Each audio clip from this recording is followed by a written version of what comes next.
to say, but this generation, or not even this generation, I just think society as a whole, man. Yeah. Nah, but listen, what we have currently, Tom, man, it's that shit back there. Like, this is like, I often, whenever I would read in history, would educate myself about history, I used to just sit back and think, like, man, how did humanity allow this atrocity to happen? How did humanity really just sit back and watch a certain group of people get treated a certain way? And I reflect on what is going on right now in Palestine. It's something that I understand, that I've come to, to the conclusion that most individuals and most people are very passive and are very self-interested. And as we all should be. We should all be interested in preserving ourselves and our livelihoods and everything, but we just live in a very selfish timeline that people don't want to put their pockets at risk, whether it's DJ Khaled, as you said, and his stance on what's going on and his own personal success, or as far as, let's just say NBA players and that moment when they decided that they were going to boycott the NBA during the 2020 police brutality situations. And all it took was a phone call from Barack Obama to tell them, hey, I don't think you guys should boycott the NBA. Let's really sit back and think about it. There's better ways to do this. So I just think that in terms of change, where we are in society and humanity, not a lot is going to happen as we're seeing. Like, we all know what's going on in Palestine is wrong. We all know that there's people in our government that should be held accountable for what they're allowing to happen. But a lot of people in society don't have the backbone and the spine to do what's right. And that's just what it is. That's where I'm coming to, because I've protested. Listen, in my personal life, I've even told an Israeli woman that came to my institution as a spokesperson to try to, educate my peers on what's going on in the Middle East right now, or what we call the Middle East. And I had to tell her off. Like, listen, I don't know if you people are educated, but this is the most informative generation that has ever walked this planet. It doesn't take much to Google and understand, what happened truly in 1948 and where this all took, what needed to take place for all of this to happen. Yeah. And she was confused.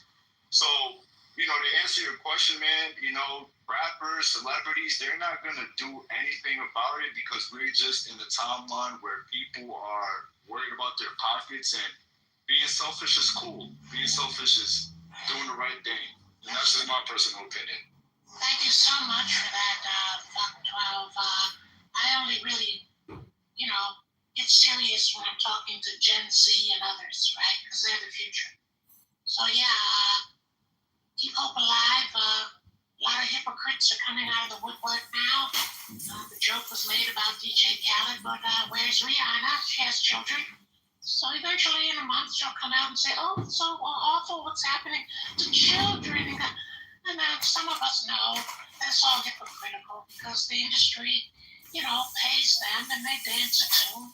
They dance for their master, the Zionists. We know this. So keep hope alive and keep your spirit going. You're the future and you're the light. Shout out to you. Why are we acting like we give a fuck what DJ Khaled says about anything? Fuck all these mainstream establishment artists. Y'all still ain't bring me into the light. I don't even know what we're talking about. Why was DJ even mentioned? What happened? He's a supporter of Palestine. And the whole No. His heritage is from Palestine. Yeah, right. I think you're talking about Kanye. There's too many talking. That's why I couldn't understand the first time. Yeah, let me go ahead. I'll shoot for it again. Information is People have asked him to, have a voice. You can hear one one night. So he had Came here one on night. the beach and talked about it. Is that the problem? No, there's a recent picture. Yeah, the beach. Okay, guys. There's a recent picture you probably will see it on your timeline of DJ Khaled. And when you look at the picture, can't wait for you guys to see it. You'll see a very large. Okay, You see we it pick get up it. a lot of weight. Robert, wait a minute. Don't interrupt us. I need to understand. I'm just gonna ask the question. I'm gonna answer the question. Robert, you gotta back it up. Dave Chappelle woke it up first by making This is good stuff. Y'all gotta listen. This is good stuff. Listen, guys. Dave Chappelle said it first. He's like, you know what? And this is Dave Chappelle that hasn't said nothing in a minute. Came out of the woodwork, made a tweet, said, hey, where's DJ Khaled in all this? You're looking at God and starving. This guy's, he's been awfully quiet for being Palestinian, especially when he looks, and he's fat as hell. He's the only fat Palestinian on earth. I'll pull up the direct quote, but that's what. So let me just say this: the whole him looking like whatever on the beach it has nothing to do with the conversation. The point is, Dave Chappelle brought up the fact that he's the biggest Palestinian celebrity right now. Why is he not saying something? That's what it was. Yeah, he said to me, only fat Palestinian. Right. That's why I think when you're saying that, I think that part of the context is making it confusing for the room. So let's It shouldn't be. It's not confusing. It's not oh my confusing. gosh. It's confusing because it's not. Hold on, Robert. Hold on, let me finish what I'm saying. The point of it is we can talk about, people should speak up, but when people aren't making large amounts of money, I think it's fair to hold them responsible, which is interesting because I have never heard anyone from the Palestinian community holding DJ Khaled responsible, so it was interesting that Dave Chappelle did. What is it that he should be held responsible for? No, Palestinians have criticized him. They have criticized. Hold on, Robert. Can you let somebody else go? Womack, go ahead, because you was gonna ask my question. Yeah, what is it that he's responsible for? He's a DJ that grew in Miami, went to New York, and has been in the hip hop industry for 20 plus fucking years. What is he supposed to be responsible for? We've never taken advice from DJ Khaled on fight. We've never taken his financial advice. We've never taken his sports takes. Most people don't even take his musical taste seriously, right? Because people criticize if he's actually a fucking producer or not. And half of the people don't even give a fuck for his DJing skills. So as a character who has really good friends in the industry and has made a career for himself based off of his relationships and not really the music he makes or the records he spins, why the fuck do we care now? And why do you think he should step out of pocket, out of his lane that he's been in for 20 plus years? He's never spoke on any political issues. So what makes you think he should now? I'm gonna go because I let Womack take my turn. And just to add to that, I'll broaden it out a little bit. Where does it come from, this expectation that because people have money, right, or that because people have wealth, or that they have celebrity, that they are obligated to act in ways that other people determine are righteous or humanist or whatever? Like, where does that expectation come from? So, Just to add to Womack's question. If I may, excuse me, please. Before October 2nd. Somebody else was gonna go, actually. Oh, the truth. I'm going to bring the truth. Who was it that came off of the mic? You want to fight genocide.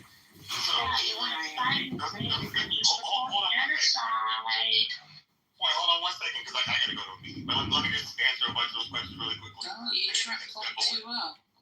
Got a job, I'm sorry. But the first one is, if I'm the person that's purchasing, I can make decisions about what I purchase. And so if I don't feel like you're doing enough, I can make that decision for me personally. And I think that we should all exercise that right, that if we don't like how somebody that we're supporting, including Coca-Cola or whoever else, is moving, then we should not support them. So that's why I don't F with Fat Joe, because which is going to tie back into this. Fat Joe is the one defending non-black people using the N-word because it's part of the culture. Fuck that. So that's why I don't fuck with Fat Joe. Even though I like his rapping style, whatever. I just don't. In addition to that, the same thing here. DJ Khaled did speak up about Fat Joe and said, like, we shouldn't be coming after him about using the N-word. He did speak out and say we shouldn't be coming after him about him calling, when he was in the verses, those two black women dusty black bitches. It was Lil Mo and whoever else was on there. So he did speak out about that. To him, that was a big deal. But talking about his own people is not a big deal. That just seems odd. So to me, let me land. To me, that's enough for me to at least question it. And I respect Dave Chappelle for saying something that was unpopular with a lot of people because the numbers disagree with is it Womack? The numbers disagree with you. That nigga DJ Khaled is popular. So I never said it wasn't popular. Walmart, we're not looking for his device. Hold on, we're not looking for his device. We're looking for him. Niggas on clearance today, yo. People are looking for him to use his influence to show support. What's your new name, bro, Robert? Yeah, so that's it. That's what people are hopeful for. Not advice, but simple fucking empathy, simple acknowledgement of the fucking shit that's going on in your own land, man. That's it. Nobody's asking him to be an advocate or do anything to the extreme. But God darn, you like nothing. You don't acknowledge nothing. This is just moral grandstanding, though. This is the shit, yo. It's not about grandstanding. This is, you know why? Because Buddy just talked about Fat Joe. He let you finish, so let him. Yeah, it's about like, and yes, Palestinians have echoed their concerns or their wishes that they would, he do something or bring some type of attention. Yes. Okay. That's what I'm saying. Like y'all ODing, like. Okay. So go ahead, Womack. This is moral grandstanding. Hold on, point. You can go right after me. This is just some moral grandstanding bull. So, Buddy, whoever it was that brought Fat Joe hasn't had a record in forever. You're not gonna convince me you're boycotting Fat Joe's fucking music, right? DJ 22 or 21, some shit like that. He hasn't even been doing music like that in the last 3 or 4 years. The fact that you want these people to come out of their little pockets that they've been in, sheltering themselves with their industry relationships, their wealth, and everything else that they put around them. You think they're coming out of pocket to talk on a situation that they never touched on? This situation has been going on since he's been in the industry, right? There's been issues in Gaza since he's been in the industry. He's never spoke on it, not one time. The fact that you think that you can just guilt trip somebody into stepping out of their own pocket is fucking weird to me. Because what is the purpose? We're gonna argue about DJ Khaled for another hour, and nothing's gonna change. And he's not gonna. Even if Khaled spoke on it, it wouldn't change a thing.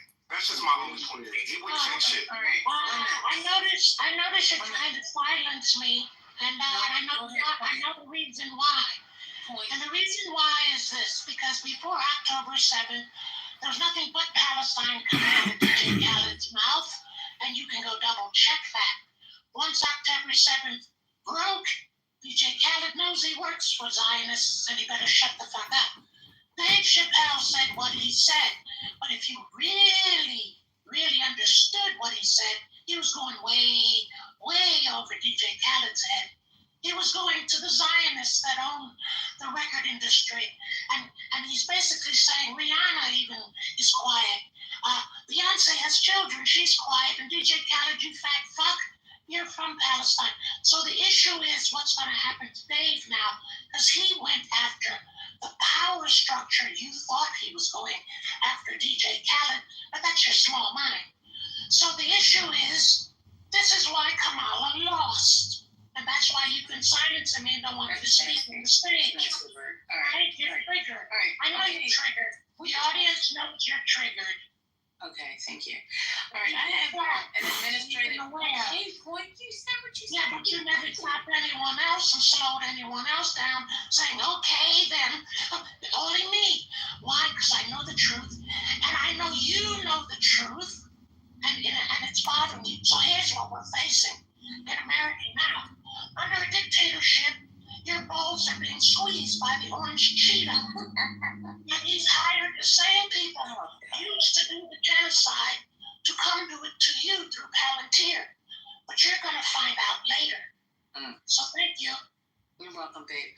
All right, I have an administrative situation. Somebody has Mr. Barefoot. He needs to get some shoes on his feet. Michael Barefoot blocked. Who's got Michael Barefoot blocked? It's crazy. He's the least blockable person on the whole app. Exactly. I think I Shame checked on my you. room, like, my Shame. phone was wet. What's his profile? You said Michael Blackfoot? Barefoot. Barefoot? B-E-A-R. His But Barefoot it's got long hair. B-E-A-R. Wait, Yeah, he's got- B-E-A-V? He got long He's hair. the gentlest teddy bear on Clubhouse. Y'all like the I know, it's What me. is that? I'm sorry.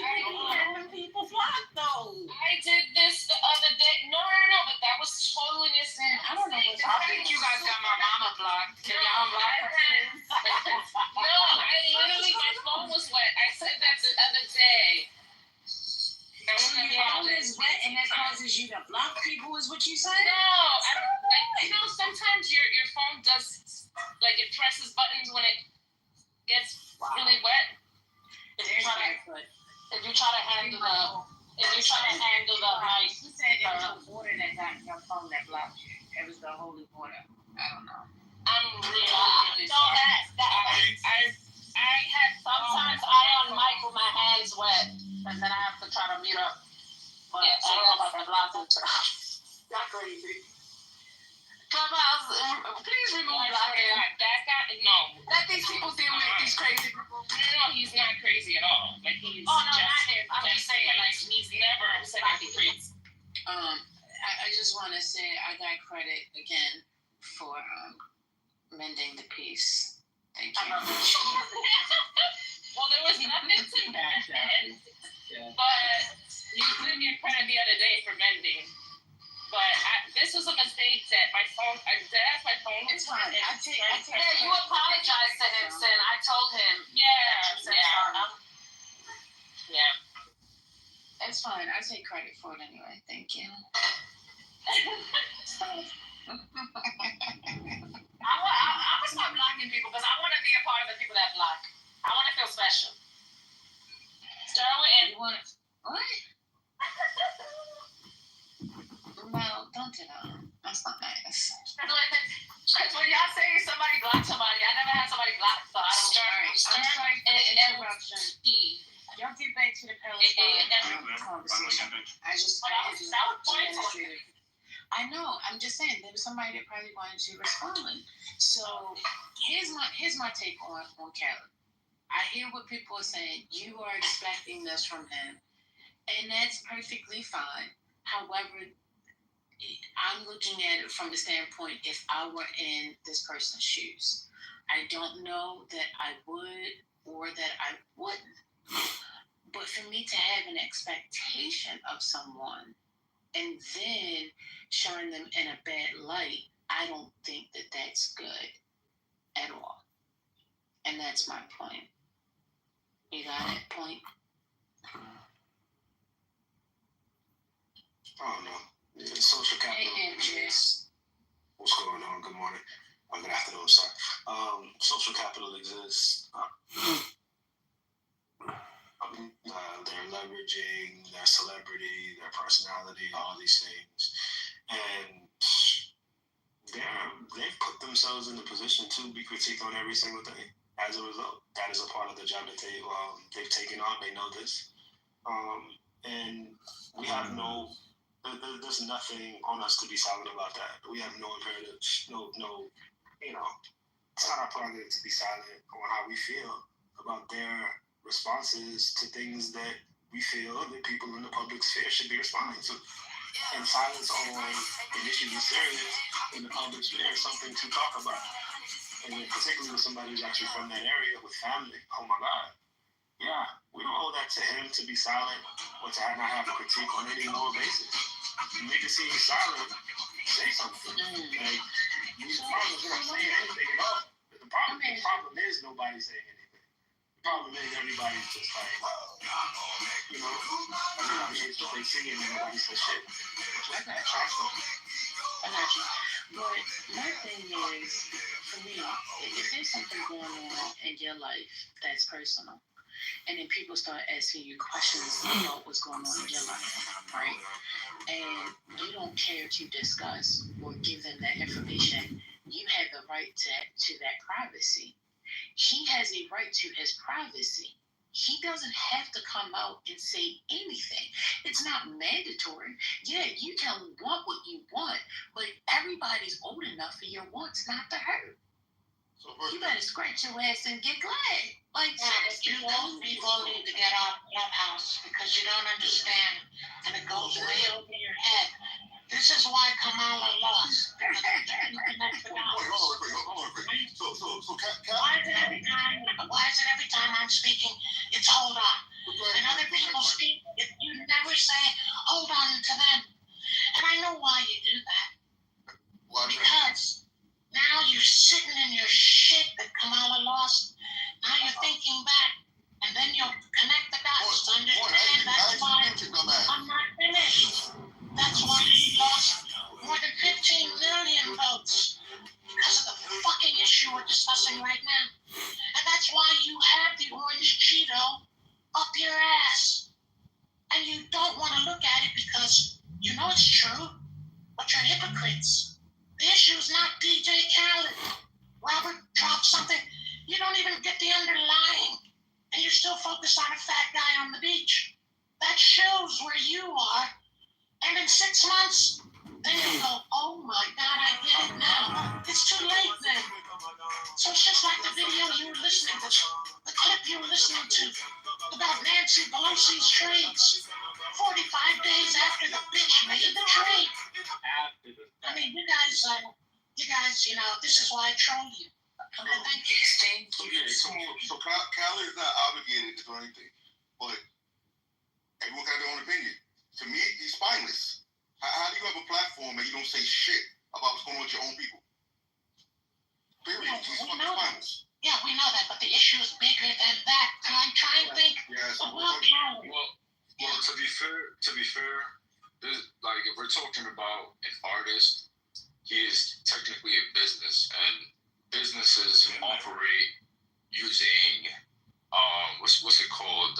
Business ethics, right? They have a thing called corporate social responsibility. So every company or any entity that is trying to make money always considers their business ethics, because the way that they're perceived is very important, because they know that if I'm doing the wrong thing socially, I'm going to be held liable and accountable for that. Right or wrong? Is that something that we're all aware about here? Sure, but you don't go boycott every company that doesn't spoke out against what's happening in Gaza. You don't do that. Hold on, brother. So I disagree with that, because again, if I use the example of the 2020 protest when it came to police brutality and the death of George Floyd and Ahmaud Arbery and Breonna Taylor, companies were jumping out the gate and virtue signaling, saying that, hey, we stand with Black people, we are listening to your plights and the things that you're going through, and we know it's wrong. They were coming out and saying statements like that because they knew that, hey, they could be next. They could be boycotted next. They could be protested next. So I disagree with that. You can disagree. That doesn't make it true. I mean, not to mention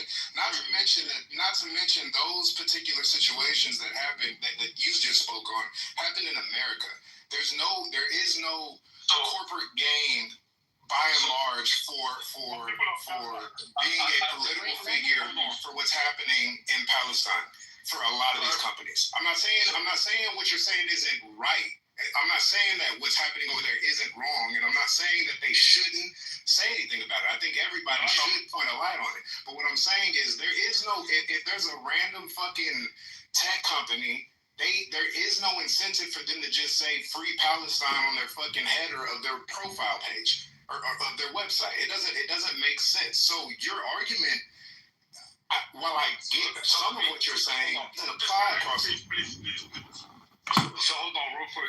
Let me just respond. So I disagree, because again, you can see it right now, even what's happening or what happened with universities and what Trump had to do, because certain universities were taking stances because their student body were holding them accountable. This definitely affects us. I mean, AIPAC is one of the biggest lobbyists in our country. So what happens over there directly affects us. It affects us to the Why are point we that talking about impact? Impact. I said AIPAC. I know, but just saying that it impacts us. It affects us. I'm saying, Yeah, why are we talking about? Okay. No, go ahead. I'm listening. Because I'm trying to understand what you're asking. No, I mean, I want you to go with your submission. I'm just trying to figure out why are we gearing off. I don't think that's his submission about saying that it doesn't impact us. I feel like you're going deeper into I'm saying that it does impact us, and I'm stating why. And I said how a lobbyist. Hold on. Oh gosh. Hold on, Factuel. Because you were talking over this lady, you missed what she was asking. She understands that you're saying it impacts us. Her comment was she can make her comment. Go ahead, First Lady, because he didn't hear it because he was talking. Yeah, I was just trying to figure out how is that relevant to Womack's point, because Womack isn't making the point that it isn't or can't be impact or affected, to us, or an impact to us. You know what I mean? Yeah, so I'm even more confused because I was directly answering that. He said that something happening in the Middle East does not affect us, and that's what he was speaking on to the example of the police brutality example that I used, and I'm saying that so he made a point about it not being impactful. Okay. Yeah, let me clarify that point. My point was not that it doesn't affect us. My point is the companies that we should boycott are not incentivized by just randomly speaking out on that particular issue. Not that they shouldn't, again, but there's a bunch of companies who are not incentivized to do that because their customer base is not going to be affected if they do not speak on it. So rather than politicizing their companies. Okay. So now that you stated that, I disagree because Starbucks was directly impacted. Because Starbucks lost a lot of fucking money throughout these last 2 years. No, they actually did. Hold on, stop fucking interrupting me. Are you good? Everybody go mute. Okay, so if you're talking over people, then you can't be mad when people talk over you. So if your rule is, if your rule is you don't want to be interrupted, then don't talk over people. So with all due respect, I did not. Because you cutting me off. Because I'm trying to bring the temperature down with everybody bickering back and forth, sir. I understand that, man, but I myself did not interrupt anybody. Everybody can hear what's being said. I understand that, man, but I was interrupted. I understand that, man. I was the one that was interrupted, and I was responding to the interruptions. Now what I'm saying to you is, you're not recognizing that you were also interrupting. You interrupted and you talked over Womack, right? You interrupted. He was responding to me. And you're interrupting and you're talking over me now. All I'm saying is, if your rule is you do not want to be interrupted, then you should not interrupt. So you got 30, I think you got about 15 seconds, and then we're going to go to Odie. Please, nobody interrupt so he can wrap it up in 15 seconds, and then Odie can make his comment, and if necessary, they can have that thing back and forth. And then after Odie, it'll be Johnny's. Thank you. Yeah, I can have it because I lost my point. Okay. Odie's on the phone.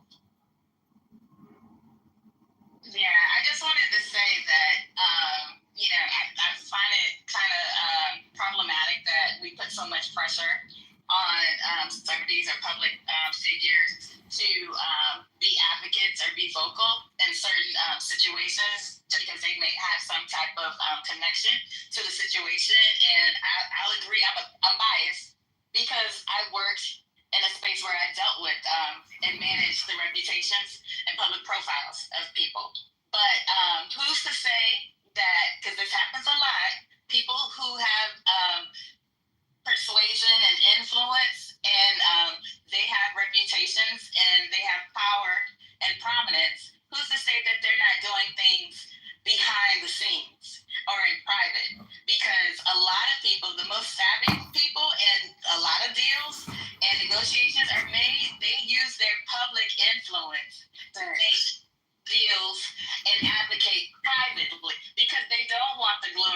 relations because they don't want the PR ops. They don't want the press photos. So I just want to put that out there. I'm not saying I know particularly what DJ Khaled is doing, but a lot of people do that, and then it takes like sleuths and a lot of people, a lot of digging for people to realize what happened months later because it wasn't supposed to be private.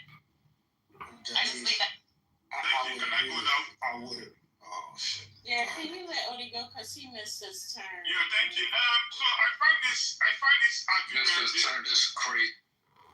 I find this argument very ridiculous. Sorry. So MJ is here. Every day I fight MJ. They cancel TPS.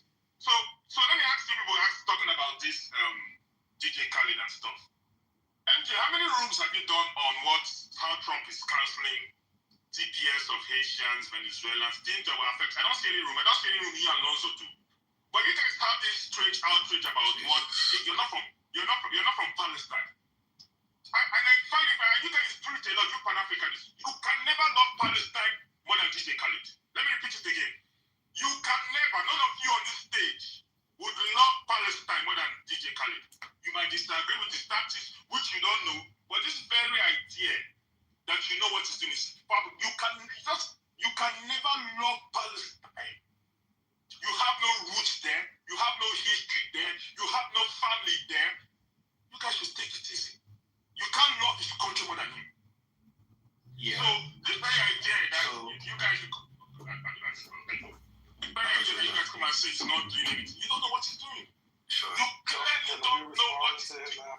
Yeah. No, Can I finish this? You guys should go around. to be interrupted, huh? I thought it was. No, that's somebody else. That's resistance. That wasn't from 12. Exactly. Guys, look at the stage, guys. Come on. Well, the voices all sound alike. Well, actually, it was both of us to be. Let me finish what I'm saying. I don't Well, know now I'm talking. Because I don't know what I've done. I acted up. It's 2 years. It's 2 years. You guys should let it go. MJ, especially you.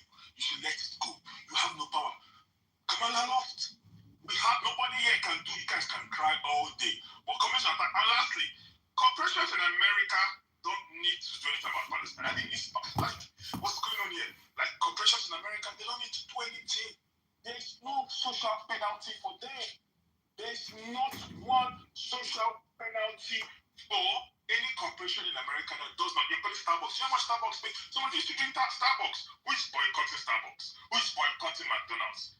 There is no social penalty. The thing that people should have done was to make sure that Harris, if you care so much about Palestine, if you care so much about people dying, you should have made sure that Kamala Harris won. But some of you said she's a killer. She's genocide, and now you want. Can you stop it? What's wrong with you guys, man? I mean, these are the things you guys do. None of you here is Palestinian. None of you here love Palestinian than anybody. So, I mean, you guys should control yourselves, I beg. What's the party like? What happened? Free Gaza now. Free Gaza now. So if you know what I'm saying. Am I a mod? If I start moving people down, it's because I'm rude. You guys should temper your expectations. You have no power. You should have. Let me repeat again. 2024 elections was a defining moment for you people. For you guys that are so pro-Palestinian. The pro-Palestinian movement is dead. You can't protest anymore. People protesting Trump is done. Trump is giving you the real treatment that you felt that Joe Biden was giving to you guys. You can't even protest. You can't talk too much. They'll just arrest you. You should have fought for it and did what you want. So you cannot come here and be shouting DJ Khaled or I care so much. Some of you were shouting and saying there's no difference between Biden and Harris. I mean, Harris and Trump. I guess you can see the difference now. Trump has openly agreed to Netanyahu's plan for Gaza. I expect you guys to start a protest. Start protesting. Lastly, let me end with this. Oh my God, Odie. Now, seriously, now you're being abusive. Let me finish. You on a 12-minute rant. All right. I've only spoken for 3 minutes. I look at the time. It's 12. He interrupted me, and I had to give 50. All right, babe. I got it, babe. Go ahead. Come on. I beg. Go. So this very again, let me tell you, you guys will come 2 years time, 3 years time, you'll be talking about Gaza, and I'll point you, and then nobody lost because of pro-Palestinian people. You have no power. You lost because of immigration and this trans movement. But you guys can be crying every day. Some of you guys have mobilized people like MJ, mobilize your Florida Democrats to go and fight for the Palestinian people. You sat there and you leveled about, and you guys lost Florida by 25 points. Thank you. First Lady, can you translate that, please? Can you translate that into my... No, thank you. That's gonna take too long to translate. Jesus Christ. Okay, wait a minute. One second. So, FUCK 12 is supposed to get in there. Resistance is supposed to get in there. Was that you? MJ wanted to talk to. But that was MJ. Talk directly to me. I think I'm a quick response. Okay. Yours is They not. wanted What language is that? Incredibly brief. Incredibly brief. Stop silencing fuck 12. Stop silencing fuck 12. Now, fuck 12 will speak. I will only give him the floor. So I'm gonna tell you what Khaled should have done. Right? Just like what you did to me, just how you tried to make it such that I'm on Haiti. When Dave Chappelle said that, I'm gonna publicly right now, my Haiti work in real life. Right? I do actual things. Right? I don't need to profess. I don't need to, have some kind of political speech 24/7 on what I actually do to change lives in Haiti every single day. What I've dedicated my life to. Right? So, right, what you're saying about me and what I do from the country that I come from is rooted in ignorance. And you should, right, shut your mouth. That's what Khaled should have done to D.L. Hughley. That's what he should have did to Dave Chappelle. But I'm doing Odie. Thank you.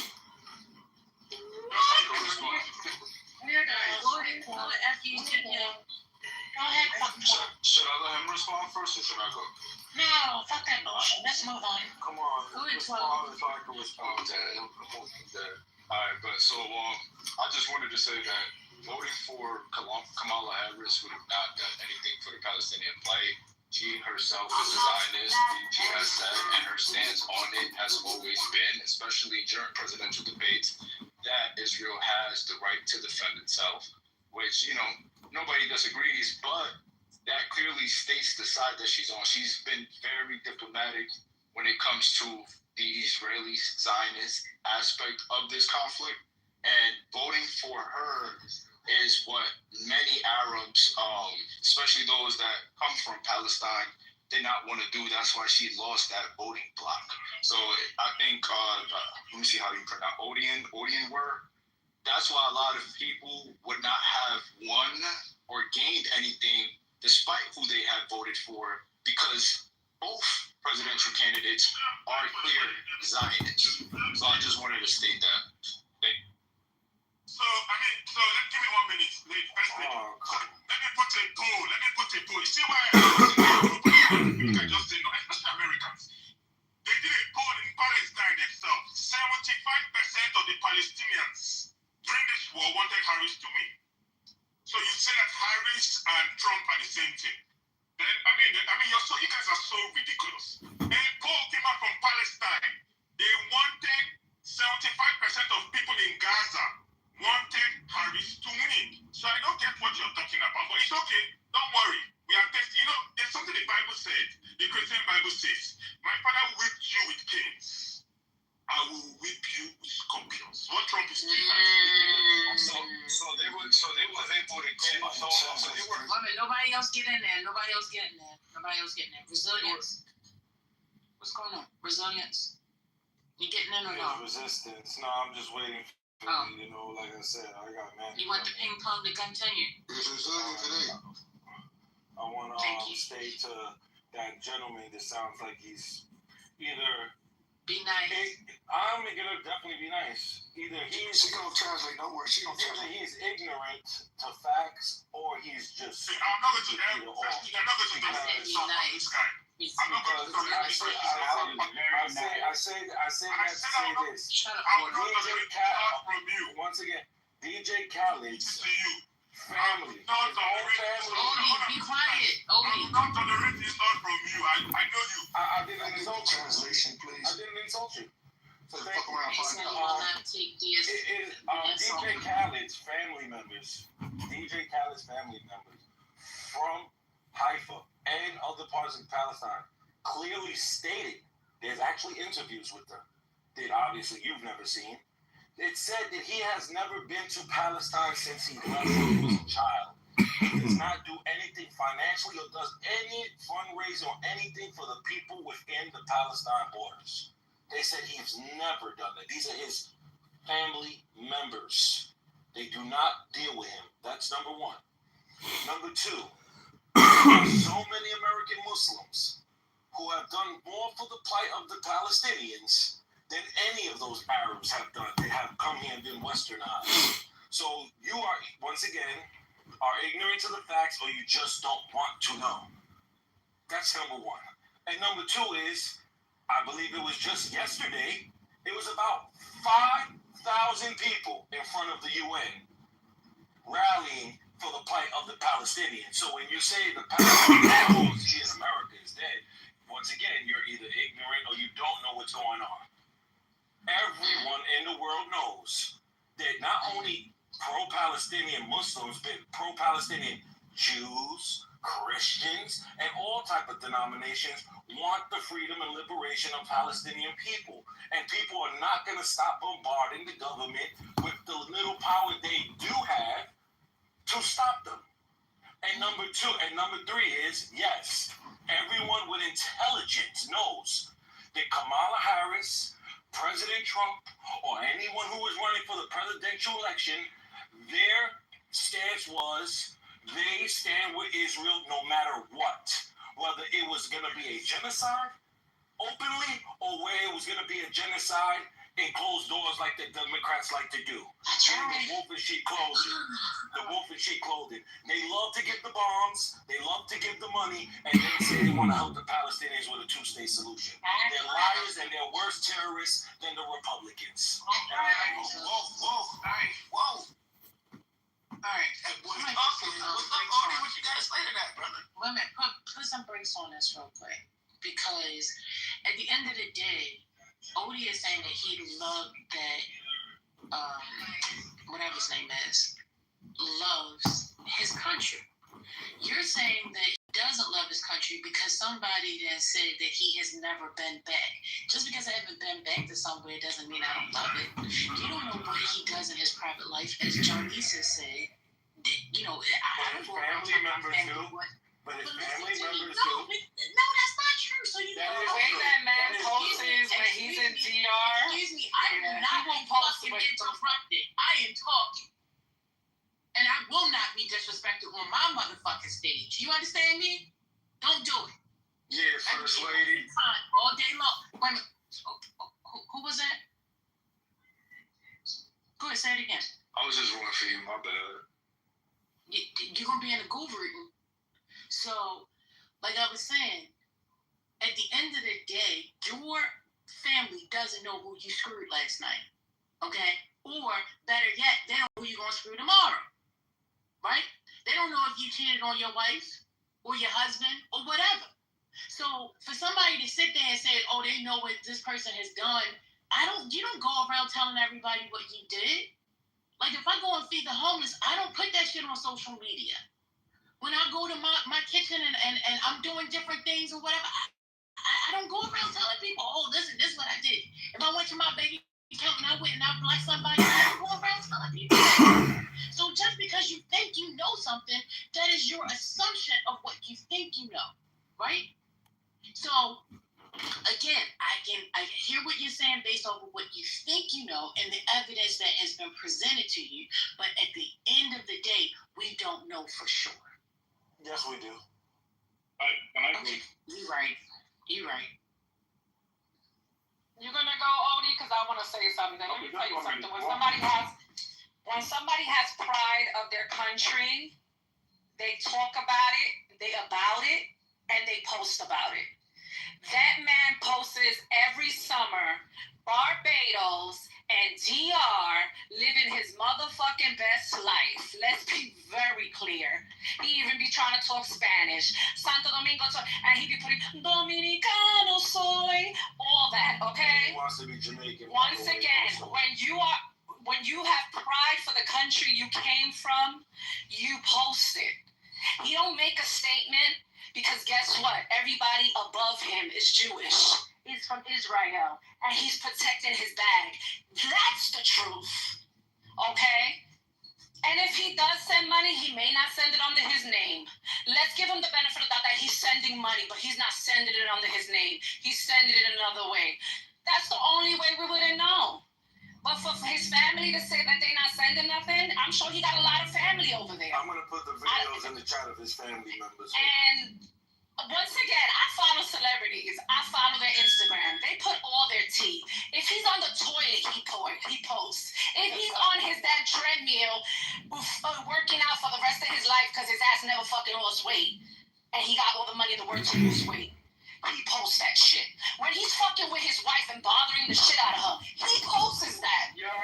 Once again, look at all the countries he goes to. It's everywhere but where he comes from. And I get it. You want to protect the bag, you protect the bag. I get it. I don't have that type of money. So maybe I'll be doing the same. But this is what it is. I understand. Not everybody is applied for it. People get Americanized and forget where they came from. We hear this shit all the fucking time from all these first generation immigrants and so forth. They forgot where they came from, where their parents came from. A lot of them don't got a passport. A lot of them don't go back and visit home. And I'll leave it there. Thank you. Yeah. The last 20 years of social network, you'll never see him a picture or a video of him in Palestine. Never. All of that is circumstantial evidence. You have pointed out everything that could possibly point to it, but we don't know. All you know is what you think you know. That's all I'm saying.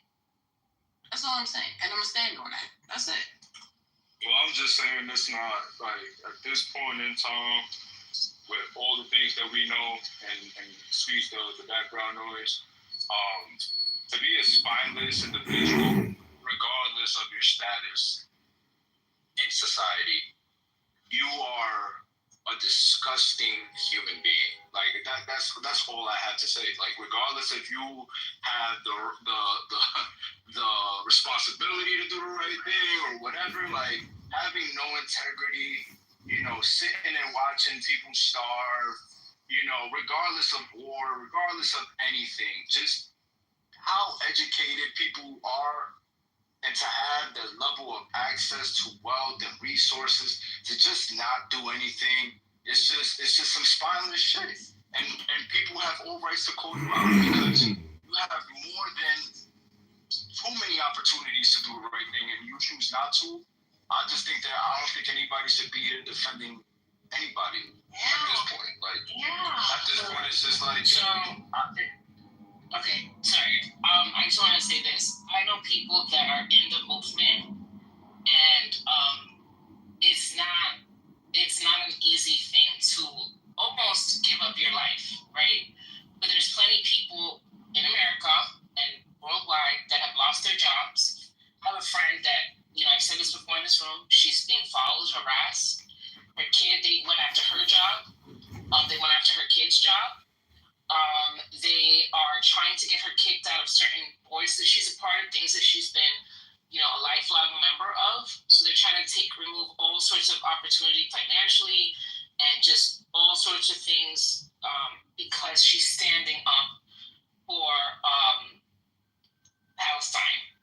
And what she's standing up for is for this certain particular business that's operating in Brooklyn. She's trying to get them kicked out of this particular building that's supposed to be serving small businesses and minority businesses. And this is actually a big business that receives funding from the government.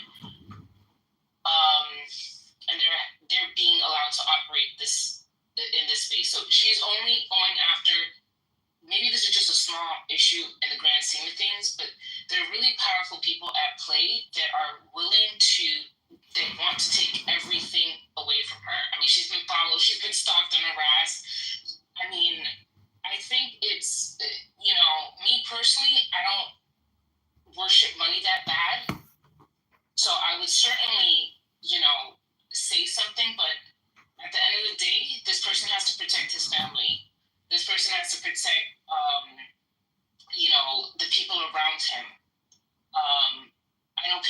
had been assaulted physically.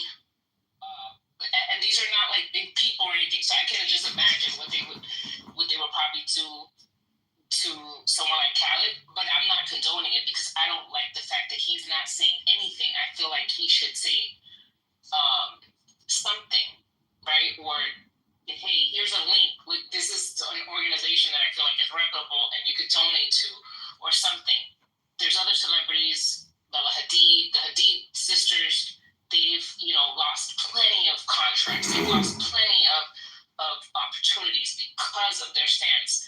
So, I mean, I think that there are, certain people that stand for their people, but there's just people that are not, And I just looked up, hold on real quick, and I just looked up, DJ Khaled has not been to the West Bank, Ramallah, where he came from as a child, since 1986. He has not stepped a foot into Palestine. 86. So listen. At this point, I'm just looking at all these celebrities and wealthy people as financial slaves. Like at this point, the more money you have, the more of a slave you will be because you do not want to lose that money. That's just a thing that I've come to recognize. But to Sin, your point, there's a quote by Benjamin Franklin. I'm not going to say it right, but he says, if you trade your liberty for security, you deserve neither and will get neither. And I believe that at this point, we're just showing the powers that be that, hey, all you have to do is apply a little bit of financial pressure to people and they will fold, they will bend, they will go against their own integrity and morals to keep whatever money and little status and little value that they think they have instead of doing the right thing. And to me, I said that before when I first came in the room. Like, I sit back and I used to read history and look at slavery, look at what happened in Nazi Germany and all these other crimes against humanities that happened. And I would always wondered, like, yo, what did people think? Like, were people not saying, yo, this is wrong? And here I am living in it in 2025, and I'm already seeing what it is. People just don't want to, and I said before, people are just self-interested. They're just selfish instead of saying that, wow, this is a real issue. Like we all in the grand scheme of things are getting fucked regardless. Inflation is higher than it's ever been. The wealthy are getting like Elon Musk is projected to be the first trillionaire in history. And we are fighting for crumbs. When people there's people that wake up in this world that don't even get the opportunity to even fight. They straight out the womb, starving. And we're here discussing like our luxuries. So for I don't know, maybe it's a philosophical thing, but for me, it's like, how are we supposed to improve the world that we live in if we're still operating in mine? Like, we should really take some time out to really think and say, hey, like, certain things aren't just worth it. Because at the end of the day, it might be them across the pond. Yeah, it is. It might be them across the pond, but tomorrow it could be you. And brother, everything that you said, I wouldn't disagree with you on. The only thing is, I'm not in a place to judge anyone. Because guess what? I don't know their heart. I am not God. So we can pass judgment all day long, and do all those different things. I choose not to. Y'all go right on ahead. Well, he happens to be a Muslim, so we have something in Islam that a beautiful tradition and a beautiful understanding of our text. Absolutely. And we know that, yes, you may not be able to read someone's mind or no one's heart, but intentions are based on actions also. And that's how we know. So his actions that showed he knows no concern, nor he is in no way does it matter to him the welfare of the Palestinian people. He does not want to get caught in the politics because he doesn't want to lose wealth, because that's what's important to him, his lavish lifestyle. And that is apparent by his actions. Point blank. You could defend it all you want. That's your prerogative. Don't say, wait a minute, hold up, because I'm a respectful person. Again, don't say, I'm not being defend anything. Man, with all due respect, you said... Excuse me, sir. Listen to what I'm saying. I'm not trying to defend anything. Period. That's it. You can continue on. I'm not trying to defend anything. Go ahead. Continue on. Okay, well then when people try to say that we don't know what he's doing or neither do they. We once again know what he's showing with his actions, and that's what we're gonna go about. Since none of us know. And the fact of the matter is he doesn't care. Okay. Because we surely know that Jennifer Lopez just 3 days ago donated $3 million to the Palestinian cause. Why do people know that? People's hearts. I just want to know, did you guys go to like this special MRI class? No, we got the revelation from the Almighty God, so we know these things. At the end of the day, so you telling me that God told you that DJ Khaled is not doing these things, is what you're saying? No, I think what he's saying, What I'm saying is, hold on, wait, this one. all right, No, what he's saying is this: 2 months before the election, we knew Kamala was going to lose because of no radical stance on Gaza. You want to interrupt me because you don't want the audience to know the truth. I'm not We knew she was going to. Well, how come everyone can speak but me? The audience is wondering. Go ahead, baby. So we. But I was already going ahead. I know you want to keep stopping me because that's the hypocrite stance. That's why you have Trump. That's why he's going to slap the shit out of you all. And that's because the last chance you had was through Kamala. If you had convinced her, not you personally, but the movement, had convinced her to make a stand on Gaza, she would have gotten 13 million more votes. That's what's hurting you now. That's why you're under Trump's orange bit. And so therefore, the Gaza that you refuse to look at, you're experiencing now. It's happening to you. You get it all out? That's well said. It's only going to get worse if we look away. Did you get it all out? Yeah, I want the young people to be aware. Forget these older people because they don't get it. They're going to figure it out and understand in 9 months. But you young people already get it, like Falk 12 and resistance and water.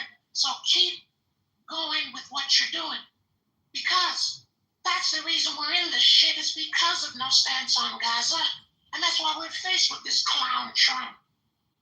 So just like you laugh at mothers saying they fucked around and found out, no, motherfucker, you all fucked around and found out, and you're going to find out for another 11 years because Republicans ain't coming out of office. So that means you don't live in the That's States. going to be your Gaza. So you don't live in the States. So you're I'm not telling you the you're not truth. part of us. And I know I didn't say that you're not telling the truth. I didn't say I know it triggered you. That's why you want to interrupt me. You know, you've been talking for a minute. I can ask you a question. Listen, Paul, don't piss me off. Because, you know, you and I, we go together, so don't do it. Yeah, Odie, why are you so silent? Keep Nigeria alive. Look at Tinubu. Your own Gaza is happening in Nigeria. So, stop all the hypocritical bullshit, you older people, and let the young people move forward. Give them all the financial support and all the information they need behind the scenes and get the fuck out of the way. Anyway, so you live in the States? Yes or no? Okay. So you're not going to be impacted. It's just us that's going to suffer. Got it. I told you that 2 months ago. You're fucked. Yeah. Whatever point. I'm not. You said I was going with you, so I'm not worried about it. Listen, I'm not worried about it, just like you're not worried about it. I'm worried about Falk 12, resistance, and water continuing to that was the other thing I wanted to say. F12 said that they should be the moderators. They shouldn't have voted for Kamala. Because they should be the moderators. Yeah, they have the information. Well, they can go and open their own space, and you can go in there and help them. Or you can go open your space, and all of y'all can we know that. We know that. Yeah. No, I definitely agree with that. That no one should have never voted for Kamala or the Democrats. Absolutely. See? I'm saying. Well, I didn't say that. I just want to I'd rather know the terrorist than the one that's hiding doing terrorism. It's the resistance one. Yes. Because we knew what Donald Trump was going to do. That wasn't a secret. So what the Democrats were going to try to do. So who should have voted for this? Who should have voted for? No one should have voted. We should have withheld our votes. All of the Democrats should have withheld their votes. Everyone. Whatever would have happened then. Civil War, whatever would have happened. I don't care. The point is, no one should have ever voted for none of that corruption. Right point. We should listen to resistance. Niggas saying vote for the. Nigga, we got some niggas on that bullshit Civil War. No, I don't hide, my nigga. I'm out on the front line. I'm out in the front lines. I'm in the front lines. When the last time you shot a gun, bro? When I had to do my 15 years in prison. You shot a gun in prison? No, I was convicted for taking someone's life. You could be next if you want. Oh, please. Oh my Lord, why would you do that? Since he's questioning my gun. Since he's questioning my gun game. No, I'm gonna have to go in the room. He's cool. Exactly. These are the cowards that wouldn't do it. They wouldn't harm a fly. These are the cowards. These are the cowards that let his people get impressed by the white colonizers, and he wouldn't do a damn thing. Resistance, I'm a pacifist. I don't want to fight, bro. That's because you're a coward. No, you can't be threatening people's lives. Like, what's I didn't threaten his life. You couldn't stand with the nation, so you gotta stand on time with them. At least someone heard. Exactly. So resistance. Biased people. Exactly. Bro, if you shut the fuck up, I can respond to you. I'll let you speak. I'll let you threaten my life. Right? So you think you're so bad because you killed one motherfucking person. Bro, I've been to war 6 fucking times. Shut the fuck up, you pussy. You bitch, you ain't go to war. You went to countries and killed innocent people on behalf of Americans. Bro. You fucking colonizing animal. You went to Afghanistan. You went to Iraq and killed innocent people. You didn't go to war. You were never in no fucking war. What other army did you go against, motherfucker? Stop lying to yourself. The last time America went to Afghanistan, they got their ass whipped by the Mujahideen. Went running like coward bitches. The only people y'all can kill is innocent people in Gaza and in Iraq, motherfucker. You forget Abu Ghraib, motherfucker, when y'all kidnap innocent Iraqis and torture them? Y'all ain't never fight nobody, motherfucker. Tell a lie to yourself. The last war America was in, which was Vietnam and Real War, they got their ass whipped also. Went running like bitches. They came back a bunch of junkies. Dude, you a fucking Speech because of it. We get fucked up.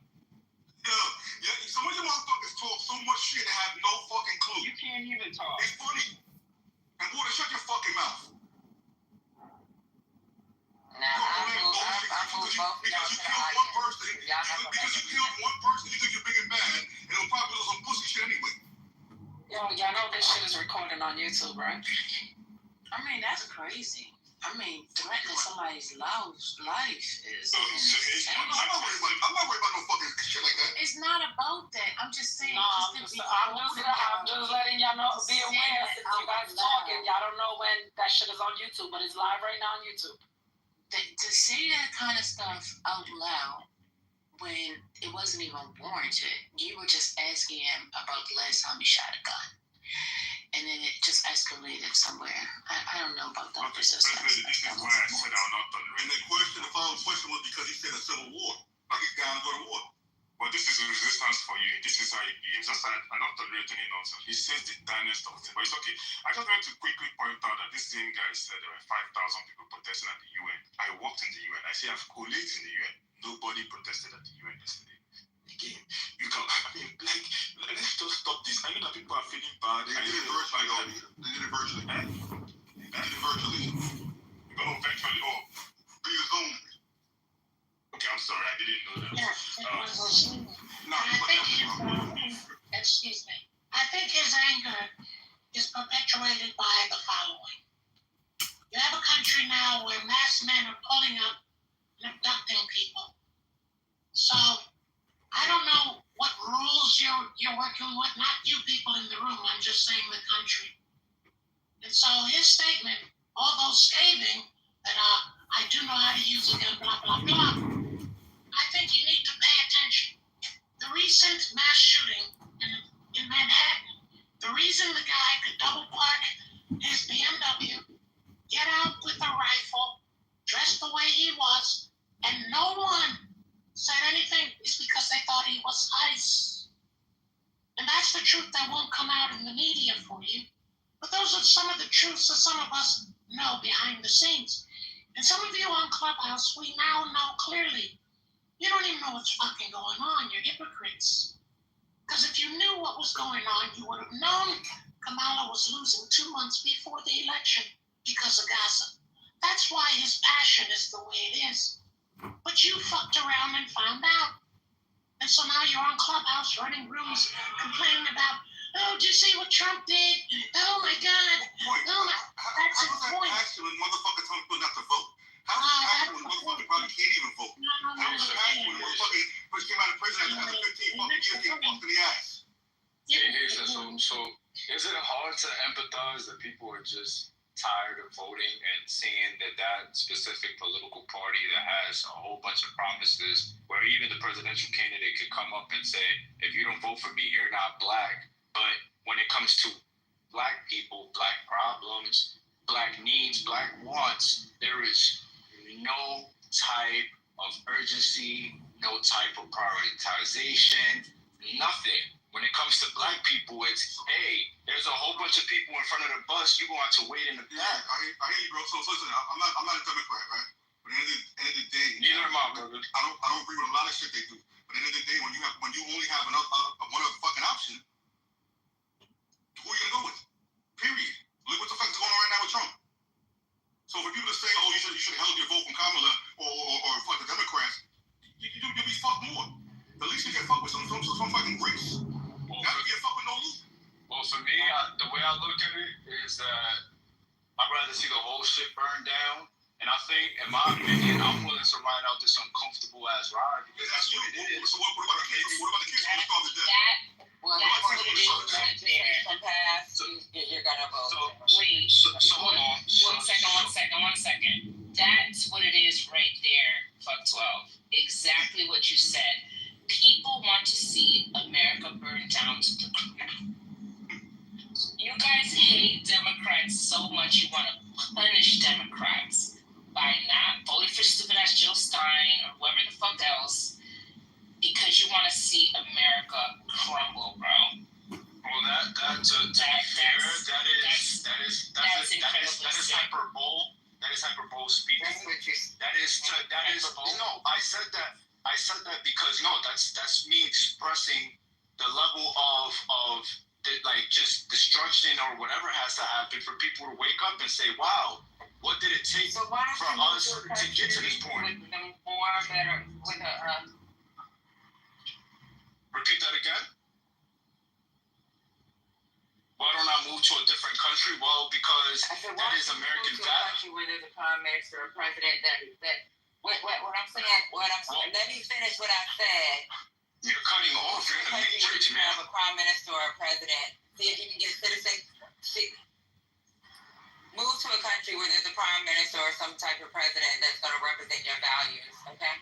Because there's not going to be a perfect president. But at the same time, when you're looking at parties in the United States, if you're looking for legislation that's going to benefit you, you're going to look towards Democrats. You want immediate gratification. You forget that you are not the only person in the United States. These policies have to complement not only you, but the people around you. All right, so real quick, for one, I'm an American, so I can definitely stay here and continue to criticize my country because that is what makes me an American.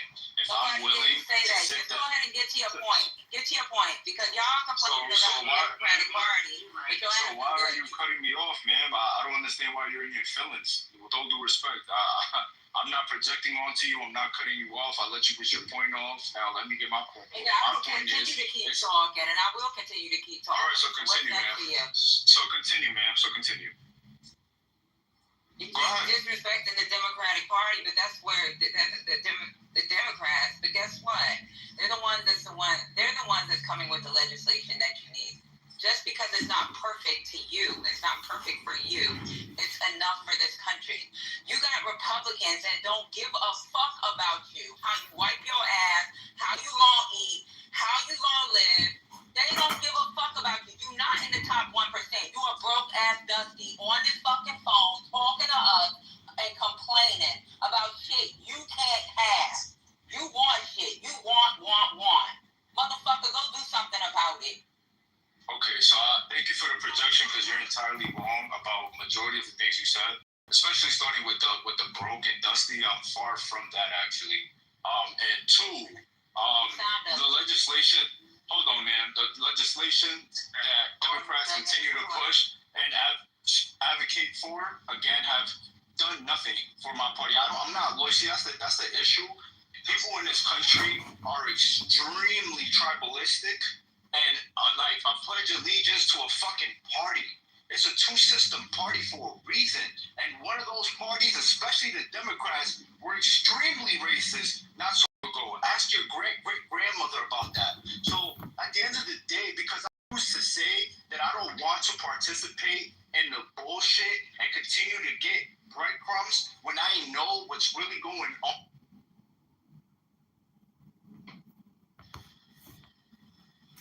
So you're just gonna continue to mute me, or like, can I speak, or what's going on? No, they're triggered by the truth, so let it go. It's just a I don't understand. How are you gonna continue to project and like, not want to get corrected? No, you're projecting. You're projecting about things. You act All right, you sound like you're in your feelings. You sound like you are in your feelings, man. What did Lyndon B. Johnson say after he signed the Civil Rights Act? You sound like you are in your feelings, man. You don't know, you actually don't know shit about, you don't know what the fuck you're talking about. You're in your feelings, and it's all right. It's all right. It's all right. You are in your feelings, man. The fucking Civil Rights Act. So much shit has happened in between with those parties that that their ideology changed. You're stupid. So what has the Democrats brought for you? Let me know what they have done for you. What they have done to bring black people out of poverty? Let me know. But if you don't vote for me, if you don't vote for me, you're not black. Other than that. And then when he did become president, he wrote executive orders for Pacific Islanders, right? For shit that they went through for 2 years. Pacific Islander. Yes, he did in 2020. Because of the pandemic, no Biden orders are fucking executive. It was for Asians. It was for Asians and Pacific Islanders. No, you can't do any type. Are you ignorant?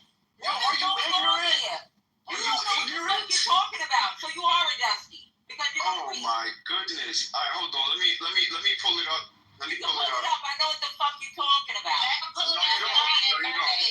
Islanders. Read it verbatim so we can understand its comprehension. Read it verbatim. President Biden's Executive Order 14031 established a federal integrity working group as part of the White House Initiative on Asian American, Native Hawaiians, and Pacific Islanders. That's just one thing. Again, to what's the word I want to use? To cater to a certain community. Meanwhile, the community. Can you read it and not editorialize? Okay, let me find an actual. His fingers gonna get tired. So hold on right here.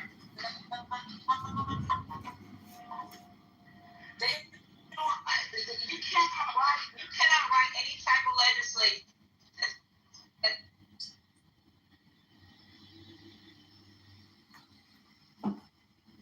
Alright, so here we go. Executive order on advancing equity, justice, and opportunity for Asian Americans, Native Hawaiians, and Pacific Islanders. By the authority vested in me as president by the Constitution and the laws of the United States of America, it is hereby ordered as follows. Section 1 policy, Asian American, Native Hawaiian, and Pacific Islanders, individuals, and communities are irrefutable sources of our nation's strength. These communities have molded American experiences, yada, yada, yada, yada, the richness of Americans. You can't do the yada, yada. Are you guys going to really sit here and all right. So these communities have molded American experience, and the achievements of AA and NHPI communities make the United States stronger and more vibrant. The richness of America's multicultural democracy is strengthened by the diversities of AA and NHPI communities and the many cultures and languages of Asian Americans and NHPI individuals in the United States. Asian Americans, Native Hawaiian, and Pacific Islander communities together constitute the fastest growing ethnic group in the United States and make rich contributions to our society, our economy, and our culture. Yet, for so long, systematic barriers, right? Forget about Black people. Systematic barriers to equity, justice, and opportunity put the American dream out of reach of many Asian Americans and NHPI communities. Many Asian Americans and NHPI individuals face persistent disparities in socioeconomic health and educational outcomes. Linguistic isolation and lack of access to language assistance services continue to lock many Asian Americans individuals out of opportunity. Too often, federal data collection practices fail to measure, reflect, and desegregate the diversity of Asian Americans. These practices contribute to often painful and enduring stereotypes about Asian Americans as a model minority and obscure disparities within Asian Americans. So now I'm going to fast forward to this bill that, again, President Advisory Commission of Asian Americans. There is established in the Department of Health and Human Services the President's Advisory Commission on Asian Americans. The commission shall be led by 2 chairs. The development, monitoring, yada, yada, yada. This, I don't know, just do this whole thing. I just need to get to. All right, so here we go. The initiative shall advance these efforts, identify and eliminate any existing institutional policies or barriers within federal programs, improve safety, access to justice, and violence prevention for Asian Americans, including by preventing, reporting, addressing, and better tracking acts of hate and bias, promote inclusion and belonging for Asian Americans, including by expanding public education and knowledge of Asian Americans. Wow, that sounds like when Black people asked for the same thing, critical race theory, it was a big issue, but for Asian Americans, guess what? It's okay. Yes, comprehension is so sad. Like that. My comprehension is... Yeah, it's a commission. He did an EO for a commission, for a study, because they left out of the data. That was for legislation. That was a separate article.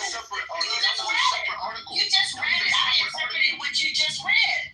No, that was a separate article. Do I your changed the research article. commission. Okay, all right. I don't know what's going on here. You can't write legislation for a specific race. When he did that executive order was putting together a group, right? It was a group to study what the fuck was going on in that community. That's it. It was a group. They have a bunch of groups for each of these communities. We have one for our community. What's going on here? This shit is about civil rights and anti-hate. That's it. And if you actually look at the legislation that they did pass, that they used the word Asian in, it addressed everyone. It wasn't just for them. So anti-hate is not something that doesn't affect Black communities. Use another nigga on the app. That's all you are. I don't want to be the nigga on that. That's a problem. You want to be the bitch on the app, not me. You don't read and you can't comprehend. You want to be the bitch on the app, not me. Until you Hey, you gotta go to this point, bro? Nah, Really? Come on. Why the chef to call me a nigga? I have no bullshit. No, you good. but she didn't call you out your name. I called you what you were. Hey, ML. Hey, brother ML. Five people. Good to see you. We haven't seen you in class in a while. You have I failed was this quarter. on Thank you. vacation and You failed. don't need your break. You failed. Period. I failed. Mm-hmm.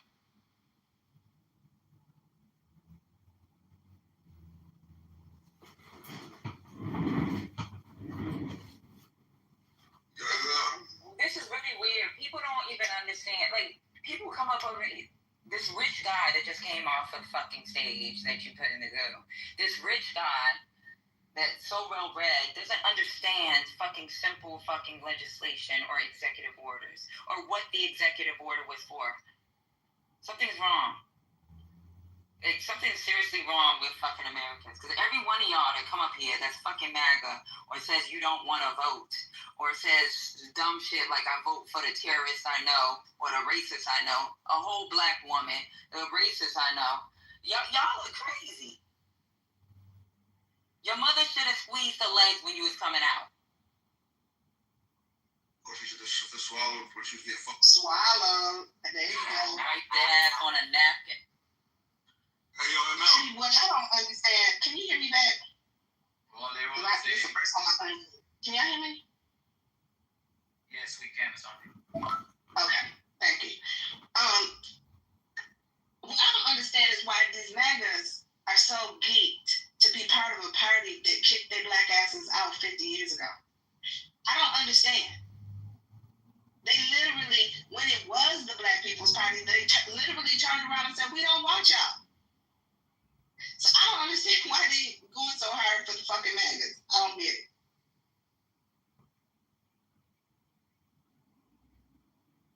That's something we'll never get. That's just... Democrats have to be perfect. Democrats have to do everything perfect, otherwise we're punished or dragged. That's it. I mean, he said it. It's like if he doesn't get every single thing that he wants, then fuck us, we ain't shit. That's basically what he said. He wants 10 things, we gotta give him the 10 things. If we give him 8, he's rather just vote for anarchy.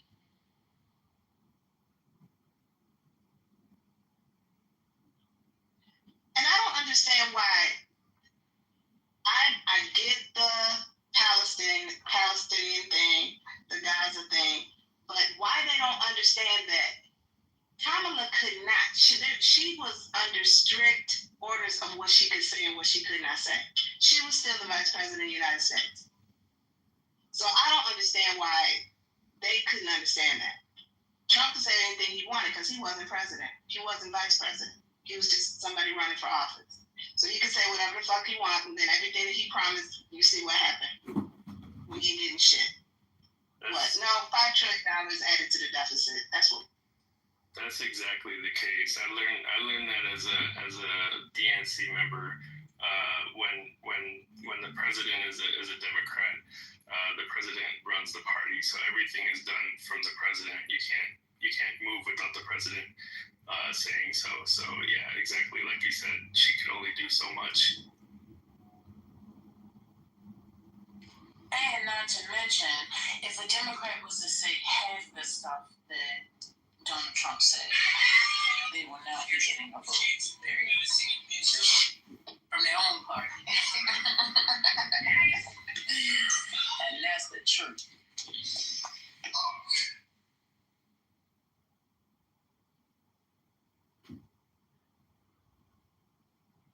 Did y'all see what he posted in the chat? That hate crime, that Asian hate crime bill.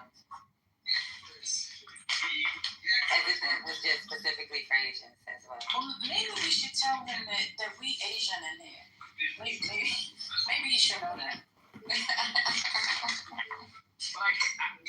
I still can't believe that people are still talking about the Asian crime bill. Because they don't understand it. And they think just because it says the Asian crime bill, that it wasn't for everybody. They don't read, they don't research, they don't understand. It's just ridiculous.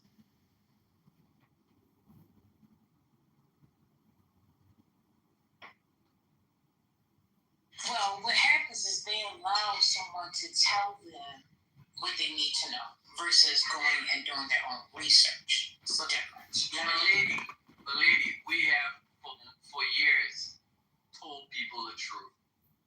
And what I find so frustrating is that you see them in another room or another conversation and they would regurgitate the exact false point that you had corrected and provided evidence, a source to back up whatever your review.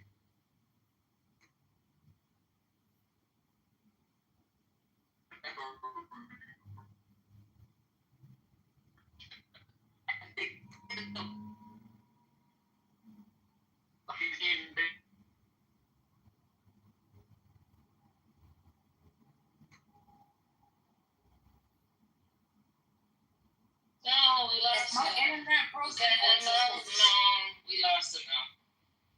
He sounded like he's going to the tunnel. Yeah, we kind of lost Patty too. Yeah, I'm in a bad zone. Right. Oh, there you go.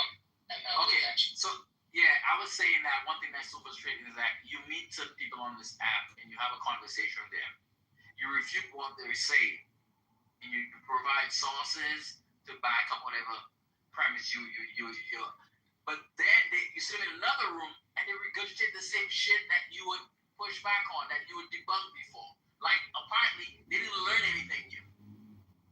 That's, I find, to be the most infuriating part of having conversations with MAGA.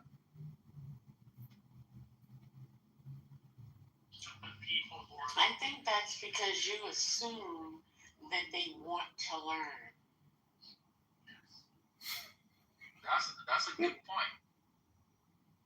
But what's preventing them from actually consuming new information? They don't want new information.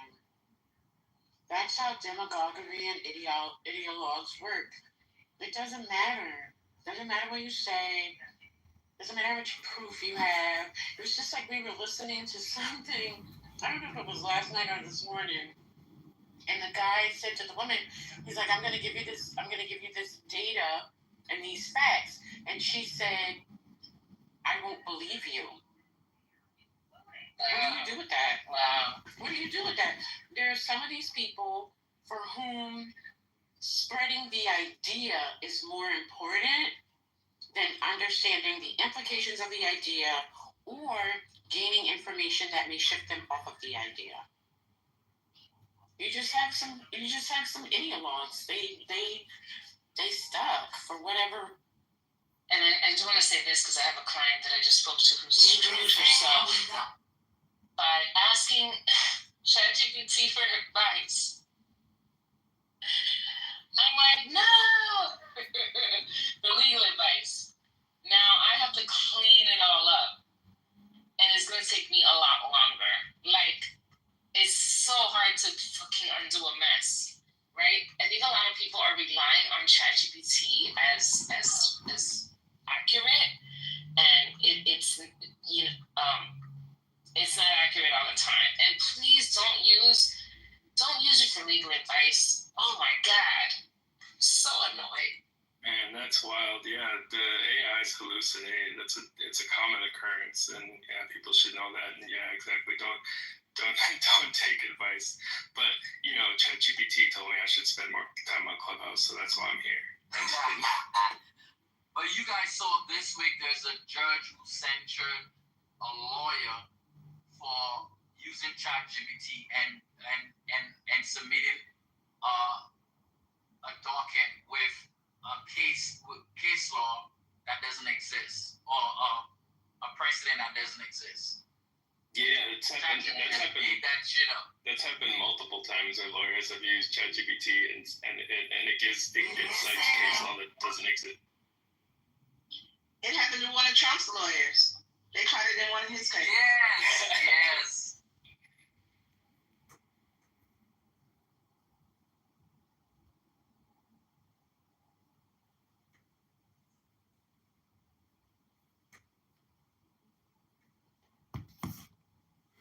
I mean, it's the same thing. It's the same thing as like Wikipedia. Like you use that as a jumping off point for research. You don't use it as the end. Yeah, it's just people don't come out provide a source and it's Wikipedia.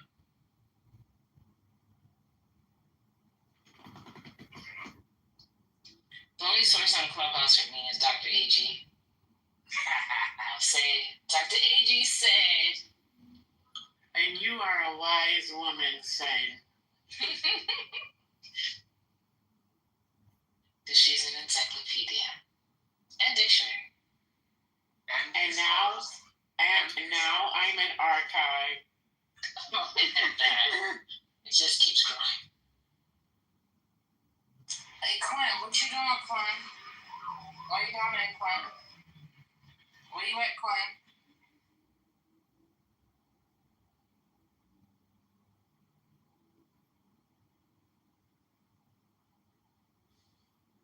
It's funny. You know, it's real sex is usually male.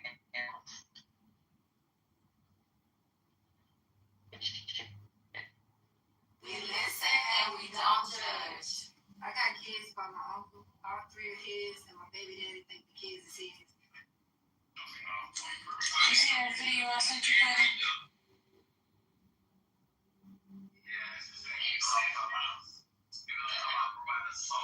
It was hours of nothing.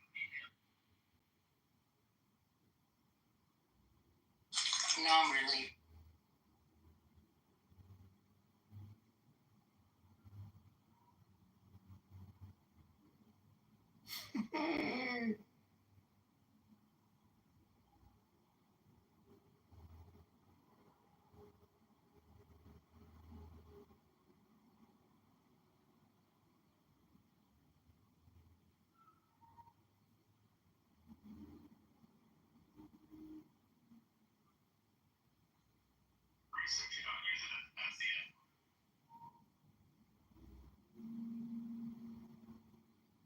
Resolution number 24. So, like, the status quo is not sufficient. Through, the sword, but people to encourage people to follow that. Like, that's not what we're seeing in these, entities and others in the world. I guess what I was referring to is people who I know.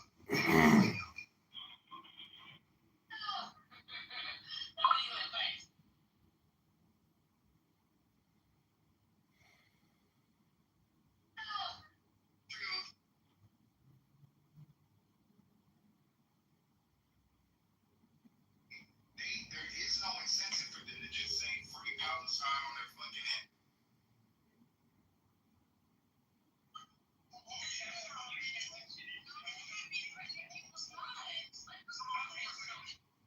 What she's standing up for is more speed.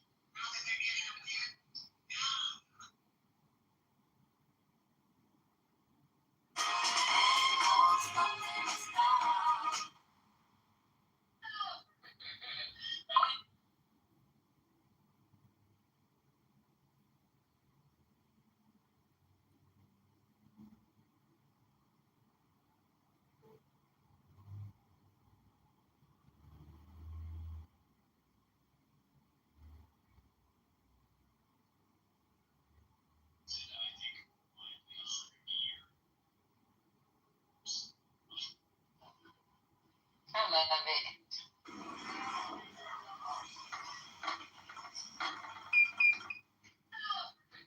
Thank you, sis.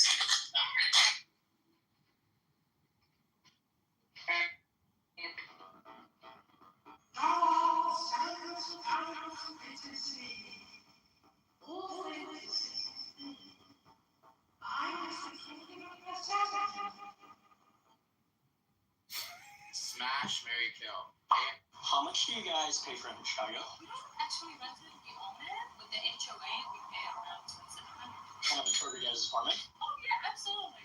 Welcome to my vintage apartment, built in 1920 by a female architect, Emma Kenneth. This is my hallway. This is my entryway. I wanted to always to be like cozy and warm, so I have this bench, like decorative coffee books. That's a vintage art that I got from a vintage store. Beautiful art piece that represents my country. Welcome to the living room where me and my fiance and my little dog hang out a lot.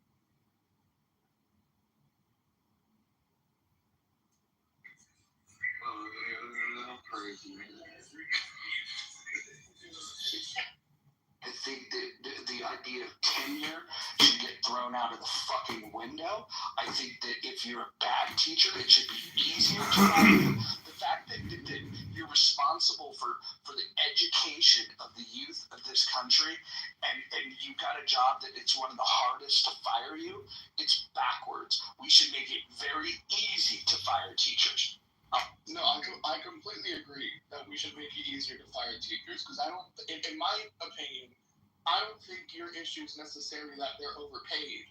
I think their issue is that they're getting paid something that would be considered overpaid for people that don't have the skill set of what it should be to be an effective teacher. It's because I feel like the majority of those competent teachers left after the pay, and when the kids started getting way fucking crazy, just like, yeah, I'm not getting paid enough to deal with this shit. And then they dipped out. And that was it. Those are the good teachers that we had. They got pushed their fucking point after I don't know how long doing it. And then we had to get some shitty fucking replacements of just anybody we could find to make sure there's an adult in that classroom in some way, shape, or form. And then, yeah, it seems like they're being overpaid for the work that gets put out because everybody fucking left because of the pay. And now we have the shit scrabblers that are there to work for I don't know what. Unless you get like a fucking, you know, a diamond in the rough like myself, and then you get somebody who actually gives a shit about wanting to teach the kids and set them up for the future, right? You get half the people that are there just because they need some cash for part-time or want to be a substitute fucking teacher and then accidentally ended up staying in the classroom. So I don't think it's all completely on the teacher, especially when you have some parents that, as much as the teacher does teach well, as much as the teacher does do things in the classroom, as much as he does try to keep you engaged, they don't discipline their fucking kids. Their kids don't pay attention in class. They're super fucking disrespectful. When they get back home, they act out that same fucking disrespect they give to me to their parents. Those same parents don't do shit but kneel and bow the knee to their fucking child like they run the household and not them. So a lot of the time, well, I will say it's not like teachers have no fault in this whatsoever, because I completely agree. There's some of my coworkers that I don't think should be fucking teachers because they teach like shit, and I wouldn't want to be in that classroom. But at the same time, it's not like I can't also understand, like, hey, their classroom might be shitty, but you can't be a good fucking parent either. It goes on both ends. It starts at home and ends in the school. Both have responsibility.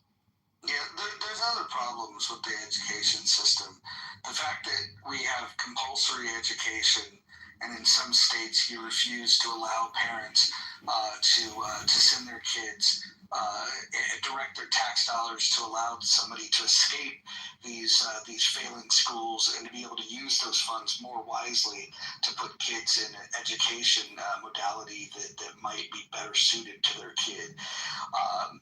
I'm a big believer in educational freedom. I think that you should, as a parent, be able to direct those tax dollars in any way you see fit to be able to deal with the education of your kids. But there's many people that disagree with this. What they prefer is that you trap people into failing schools. And you make it compulsory that the parent must send their kid to this failing school. And by the way, if you don't send your kid to the failing school, you can actually go to jail because education is compulsory. And so this is the craziness that we have in this country, where you know we understand that the importance of education is going to impact our future, yet we allow our system to be erected in such a way that we almost guarantee that the system is going to fail. The higher education works really, really well. I think we still do a good job of educating people.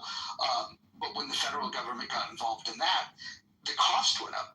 You paying for backing the loans. And when the government backs the loans for higher education, the lenders can give the money to anybody. It doesn't matter what their credit risk is. And if the person defaults on that loan, it doesn't matter. The lender's going to get it because the taxpayers are going to foot the bill. I think the entire education system, K through 12, as well as the university level, is broken fundamentally, and we need to fix it. But there's people that don't even want to have that conversation because they're too fixated on the idea of guaranteeing people. Mojo, would you say you're like the laissez-faire capitalist, or what? Like, I guess what's your kind of compass? Oh yeah, I am definitely a capitalist in its purest form. I would, if I had my way, I would the same way that you guys want to separate church and state, I would want to separate the market and state. I don't believe that the way that we allow government to interfere and put their hand on the scale of the market makes sense at all. In fact, I would completely privatize education if it were left up to me.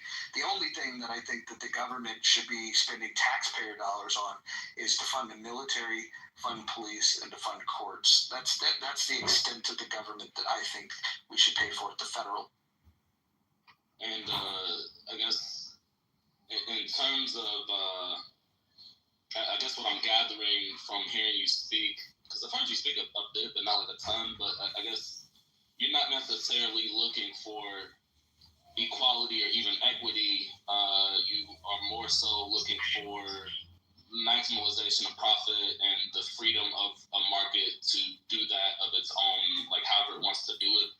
Well, first of all, that's a good catch. I don't believe in equality. I think it's an illusion. Milton Friedman said that if you put equality in front of liberty, you get neither. But if you put liberty in front of equality, you get heapings of both. I think he's right about that. I think we should recognize that people are not equal. The knowledge, skill, and ability of the people on this stage are all very different, and I think we should factor that in. The only thing that we should be focused on when it comes to being equal is equal protection under the law. And I think when people are fighting for equality of outcomes or even equality of opportunity, they're actually disregarding and fighting against the notion of equal protection under the law. Fundamentally, I believe that the best system that we could have is one where you're free to succeed or to fail. The one thing I would disagree with is he said that the focus should be on profits. That's the goal for business owners, is to be profitable. But my concern is more on the freedom to allow businesses to fail or succeed. If they're profitable, it's because they ran a good business. If they fail, then so be it. That's part of the process also. I definitely don't think that you should be guaranteed a fucking profit. I think you should have to work for that. Definitely. And then the last thing, because that gives me a good idea, and it just frames, further future questions. The last thing, when you say, when you talk about how, the separation of state and market, I guess, kind of what comes up in my head is, before we had certain laws, there were things that I think were objectively bad, like having children working in coal mines and that sort of conditions. So I think that I view at least some level of state intervention as necessary. What's your kind of stance on that side? I think understanding that the harm reduction is what we should be aiming for. Some child labor laws are written ridiculously. While I don't think kids should work at a coal mine, you have to think about, at a time, my grandfather who raised me worked at a coal mine when he was a child, the state of Colorado. And the economic conditions were such where he and his brothers needed to find employment. They quit school to go find employment, and the only place that was hiring was the coal mine. And so when the alternative is that you starve or the kids go find a way to make money, I would love to see a world in which kids don't have to do that. But what we've done is, in this overzealous, we can't have children working, we're now preventing somebody that, let's say, owns a floral shop from teaching their kid the family business, for example. And I don't think that there's a harm in letting a child learn how to trim flowers, for example. And so I think there's different labor that you can put kids at. I certainly am not an advocate for children, going into diamond mines. I'm not a supporter of that. But I also think that blaming the state for the lack of regulation is not really addressing the problem in the first place.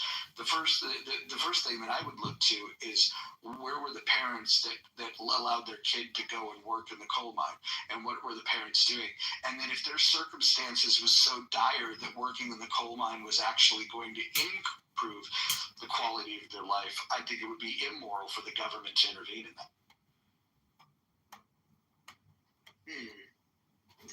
I'd like to hear your position on power away from the capital, the money, paychecks.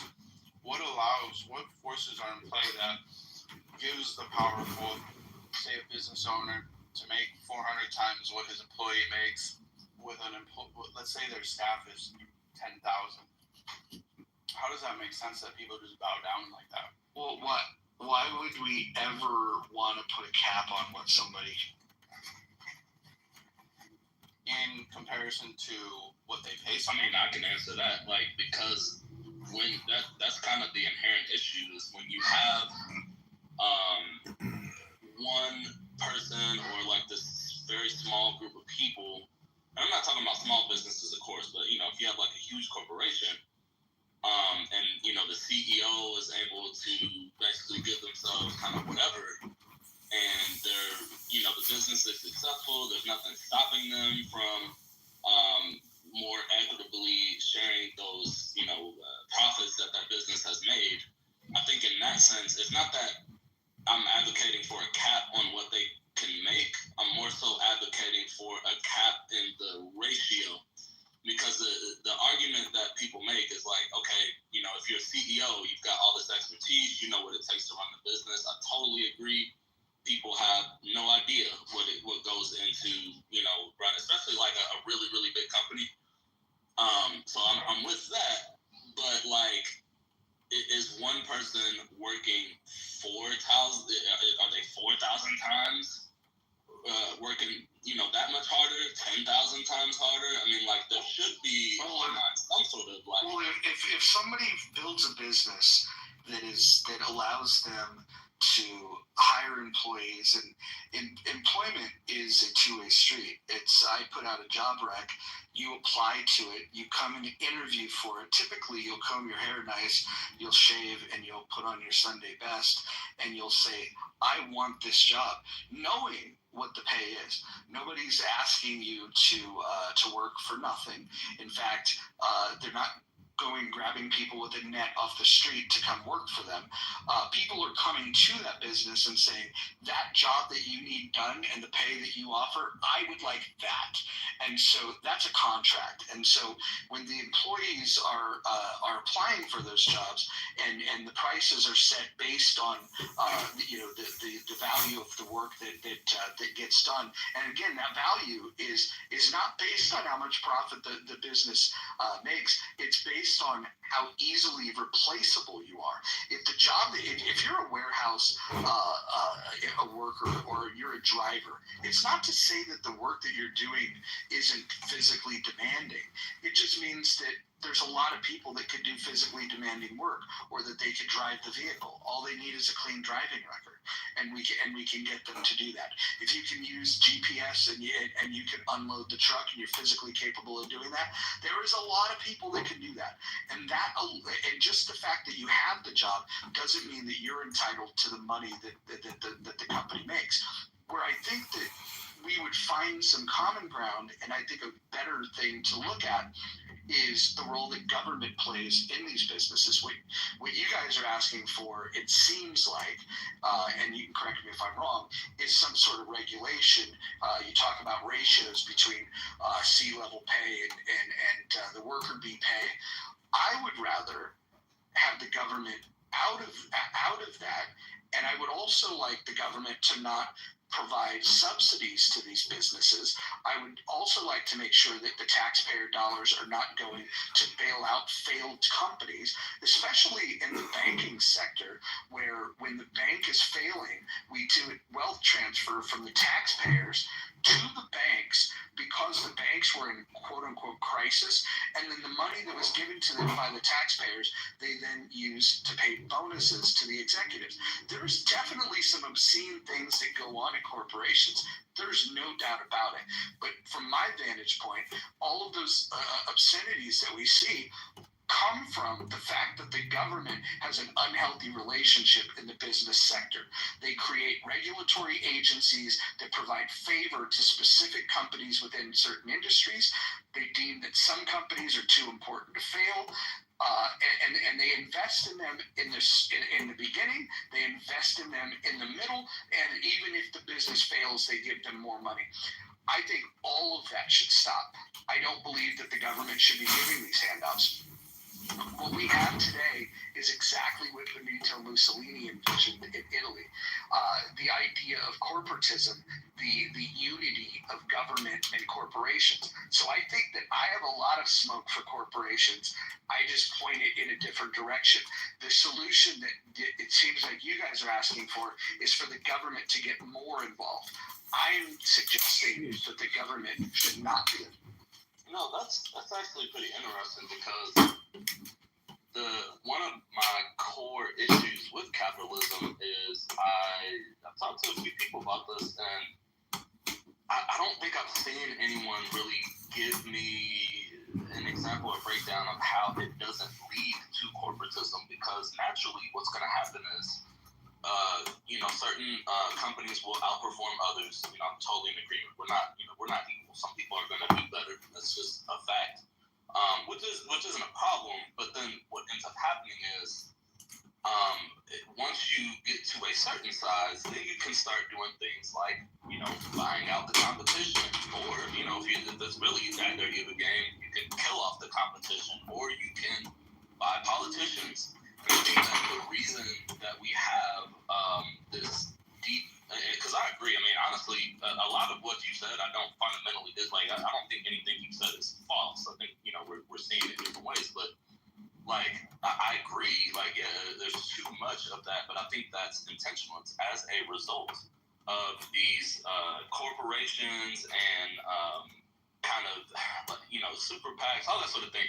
You get these very large sums of money between very few people, and then they use that money to influence the government and actually effectively give both the government and by extension themselves more power. So how do you have a capitalist system that doesn't lead to? I think it's very simple. The distinction of a corporation doesn't even need to be made. In my opinion, having a corporation is a recognized government distinction. If we just got, you don't need to be a corporation to be a company. And then when you structure as a corporation, you now have different government protections. I don't want the companies to be protected by the government. The only thing I want them to be protected from is overregulation. When I look at the biggest expansion in the U.S. economy, it was a time when regulation was very non-existent. From 1870 to 1900, you saw the Industrial Revolution. We came out of we had slavery, then we go through Reconstruction, and then all of a sudden we deregulate the market, and economic expansion is better than it's been in the entirety of human history in a 30-year period. And then the response to that was that we saw some companies made a lot of money. That made certain people very rich. Maybe we should put some regulations. And again, I'm going to be that guy. If you think about some people that want total control of the market, and then there's somebody like myself that's saying very, very little, right? I'm a minimalist. I can make the argument for no interference at all. And there's going to be a meeting in the middle. I think what's happened is we've allowed the people that have scared people that these corporations are evil. And I don't think the corporations are fundamentally evil. I think it's the collusion between government and corporations that creates this problem.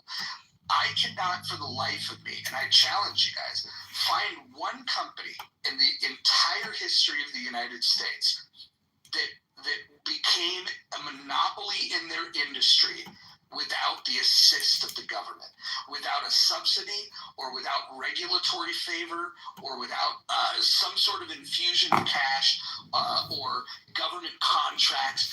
Show me a company that became a monopoly that got there by without the government's help. And that's the problem. You don't see organic monopolies because when the government stays out of it, we do have competition. And when we have competition, what we see is more efficiency, what we see is lower cost, and what we see is innovation. We see everything moves in the positive direction when we increase competition. And if you want to increase competition, you have to deregulate them.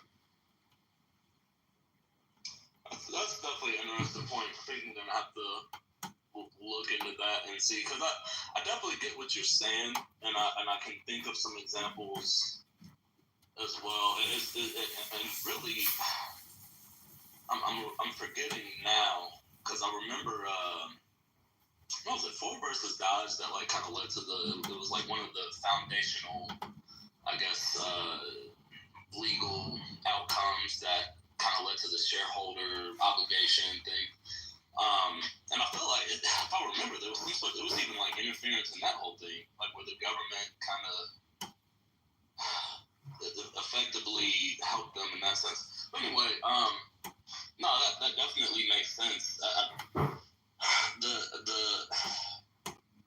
think that is one of the issues, is the capitalism leading to corporatism, and I think that's the point that you've made. I can't really refute because I don't know.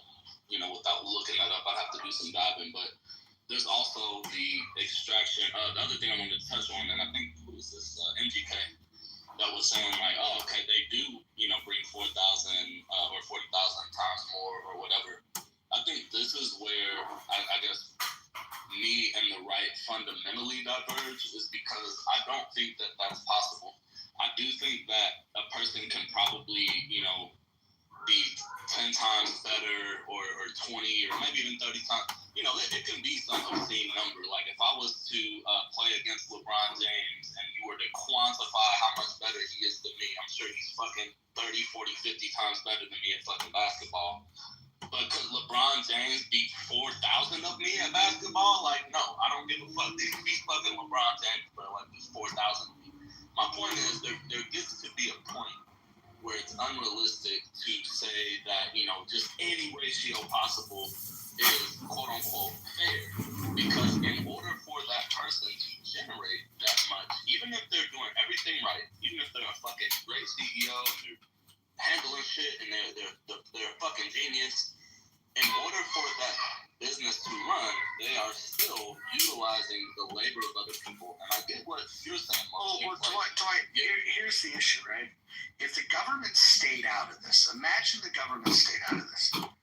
And imagine, let's say, think of a big company, like, let's say an Amazon or a Google or just a big company, right?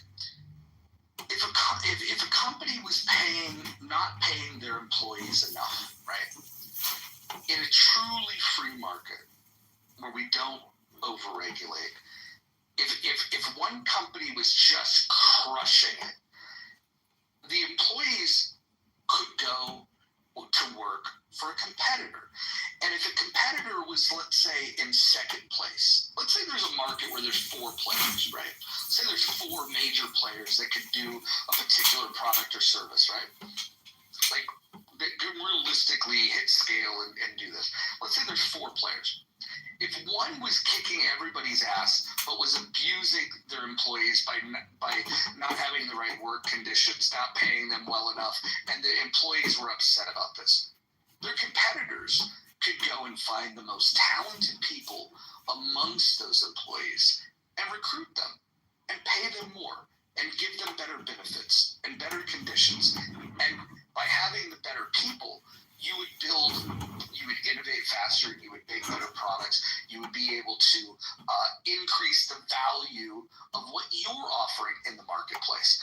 And so I just have a hell of a lot more faith in the free market than I do in giving the decision making, because the question that you haven't answered is, if you think the CEO's ratio of pay is so out of whack with the employee, who do you think would make the most sense to have dominion over that company to say, moving forward, this is the cap? Who would you give the power to make those decisions? And where do they get the knowledge that they can intervene and make a decision on where that cap? Yeah, I think that could be something that, and of course, where we also differ is I'm obviously, pro government involvement to an extent, although not to the extent it is now. You have laws and regulations in place where maybe it's arranged. Maybe for a smaller business, ratio is like 9 to 1, or maybe if you have a business with 100,000 employees, maybe it's 100 to 1 or something like that.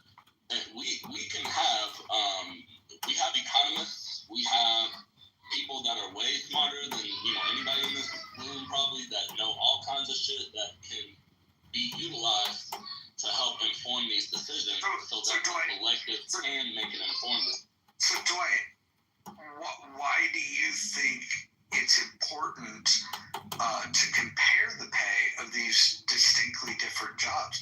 Why do you think that's important? What do you mean by that? Like different? So let's talk Amazon, right? Well, just to give an example, you have Jeff Bezos has a lot of money.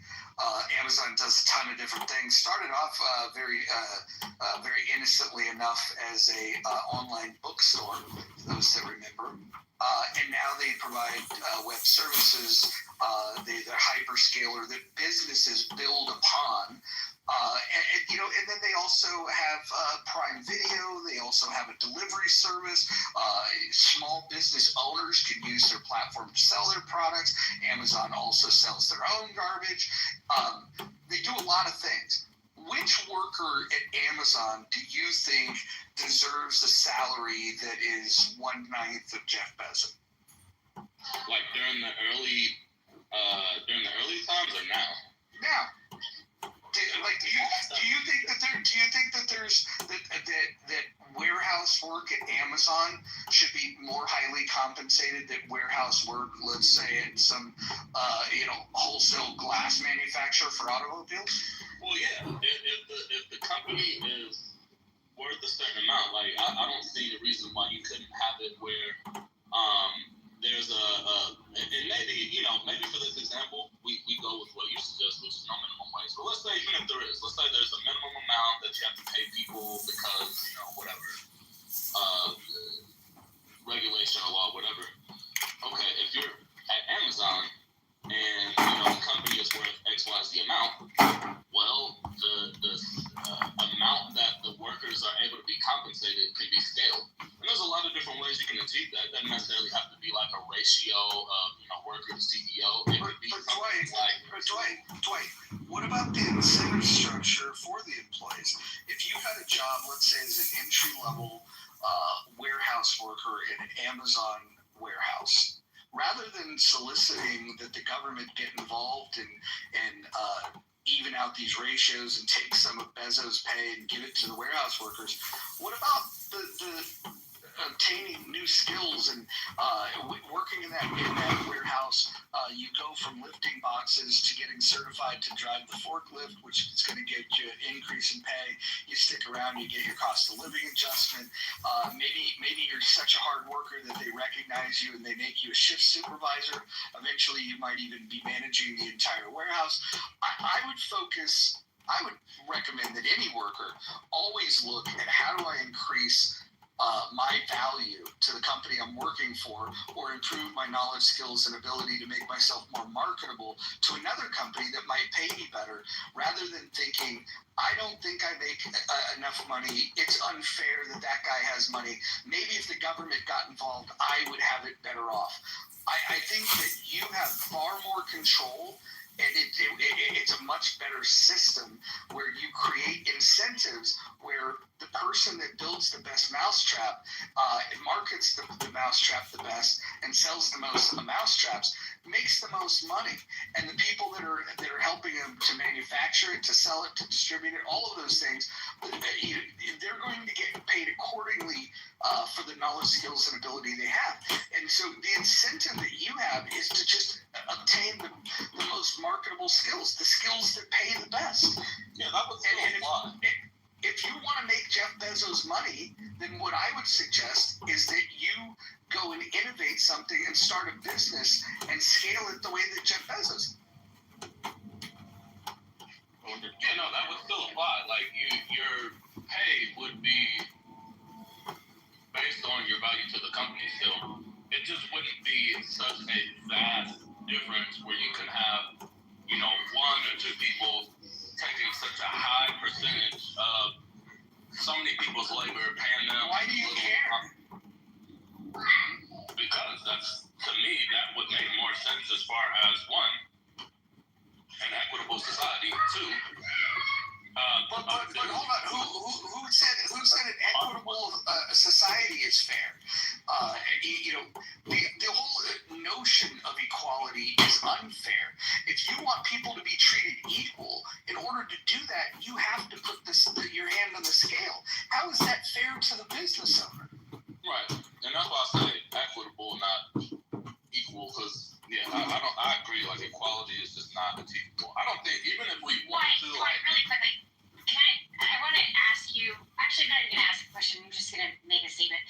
Oftentimes, I hear the arguments similar to yours coming from, like, I think it's a good place, but it's possibly misinformed by the idea that there is like a pie out there that is the money that can be divided up between people, and the more the haves can somehow gain, the less the have-nots have access to.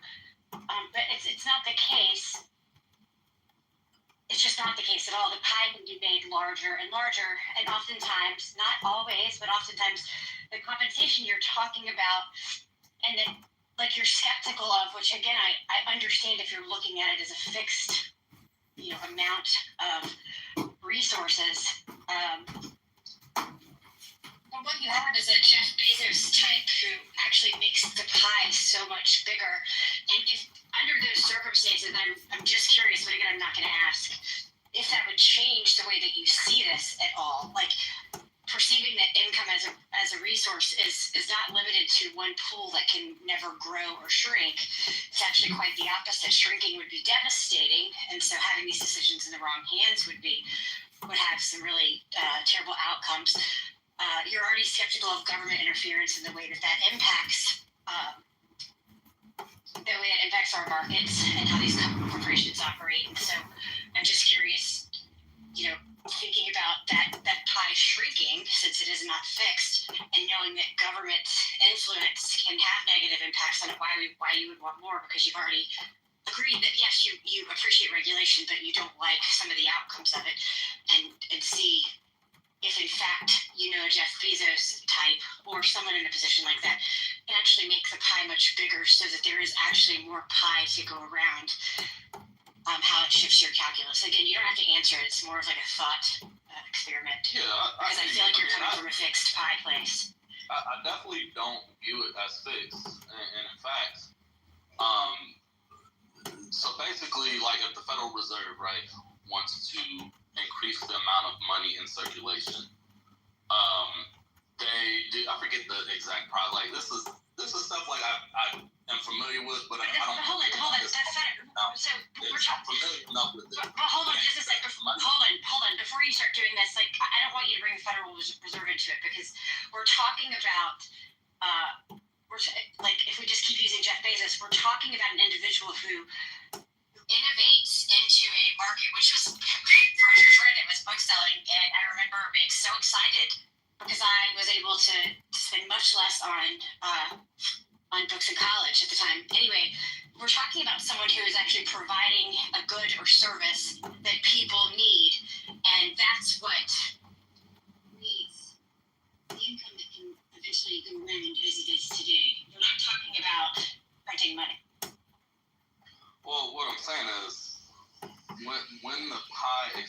talking about like production. But yeah, when the pie expands, both in terms of printing money and in terms of production, it still doesn't increase for the workers proportionately. Like, that's why things are less affordable now. Like, even when you account for inflation, things are less affordable now. Can't get in there. I'm blind. For the typical person than, say X number of years ago. So It's just this isn't true. I mean, Businesses as opposed to having one business does not make the it does not explain. It doesn't do what you're saying. About a few months after the October 7th, a few months afterwards, and they use flares just to go and the typical person's like the median income today. I'm saying, I guess, versus the median cost of I a house. understand. You're discussing something different, which is not what so if you don't think that there is just one big pie out there, and that if Jeff Bezos takes $4 billion and he should have only taken one, that $3 billion have been taken out of the pockets of everybody else, and you think that pie isn't fixed, it can grow, it can shrink, etc. You don't need to go into inflation. You don't need to go into economic dynamics to. Well, I get what you're saying. Oh, did you cut out? I can't hear. I don't know if y'all can hear. I can't hear. We can hear you. Oh, okay. I didn't know if Kelly was done because it sounded like him. The conversation does not need to change. We don't need to start talking about the Fed. We don't need to start talking about inflation. We could, but I wasn't trying to bring in more topics. I was just suggesting that people who appreciate that there is a fixed pie look at this differently than people who appreciate that can either grow or can shrink.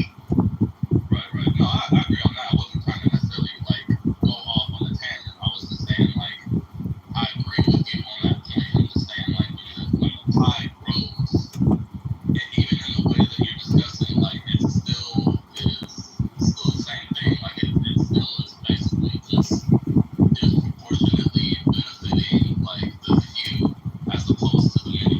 Because that's the thing. One of the arguments, because that would be my assumption about the point of making that argument. It's they provide all this value to society because they're actually increasing the size of the pie. And it's okay, yeah, that's cool and all, but if the increase in the pie is just disproportionately benefiting the few, then I don't see how that's a point. Let me explain it. So, when you say that you want to change the way that these ratios are allocated, if you were to do that, because you have to think about there's top line revenue, there's bottom line revenue, right? And if you were to take, and let's say we did what you recommended, which is the ratio would only be 9:1, you have to look at, and this is why employers should never make these calls, and government should absolutely not make these calls, is that you don't have the visibility into where that money would have been allocated otherwise.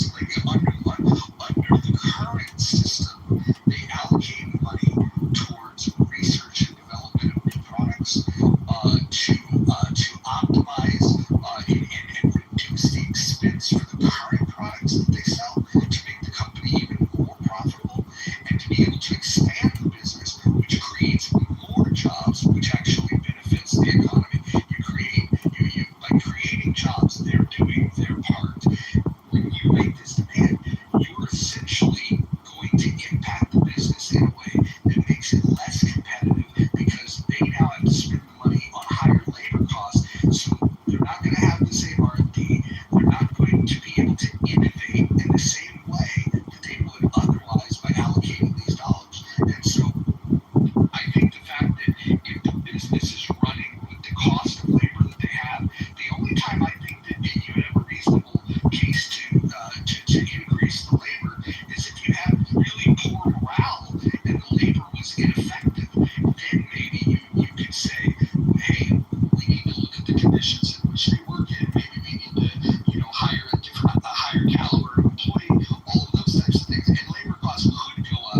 if labor is the issue. But if they're making all this money with the labor that they have, labor is not the problem. And I think what's selfish is the idea of, hey, we should take more from the guy at the top to distribute to these people, despite knowing that by doing that you reduce the chance of creating more jobs for other people. And so this is why I would always leave the decision making in the hands of the creator. I'll chip in here if that's all right. Yeah, I wanted to give some pushback to the idea of the LeBron James analogy and the other quotes of physically when referred to the CEO. And I'm going to justify the idea that, yeah, maybe the CEO does produce 4,000 times the guy. But here's the thing: when it comes to the LeBron analogy, you mentioned playing game 101. The issue is that he's capped by a body, right? And same thing when it comes to employees that do physical labor. They're kept by the physical labor that they can produce, right?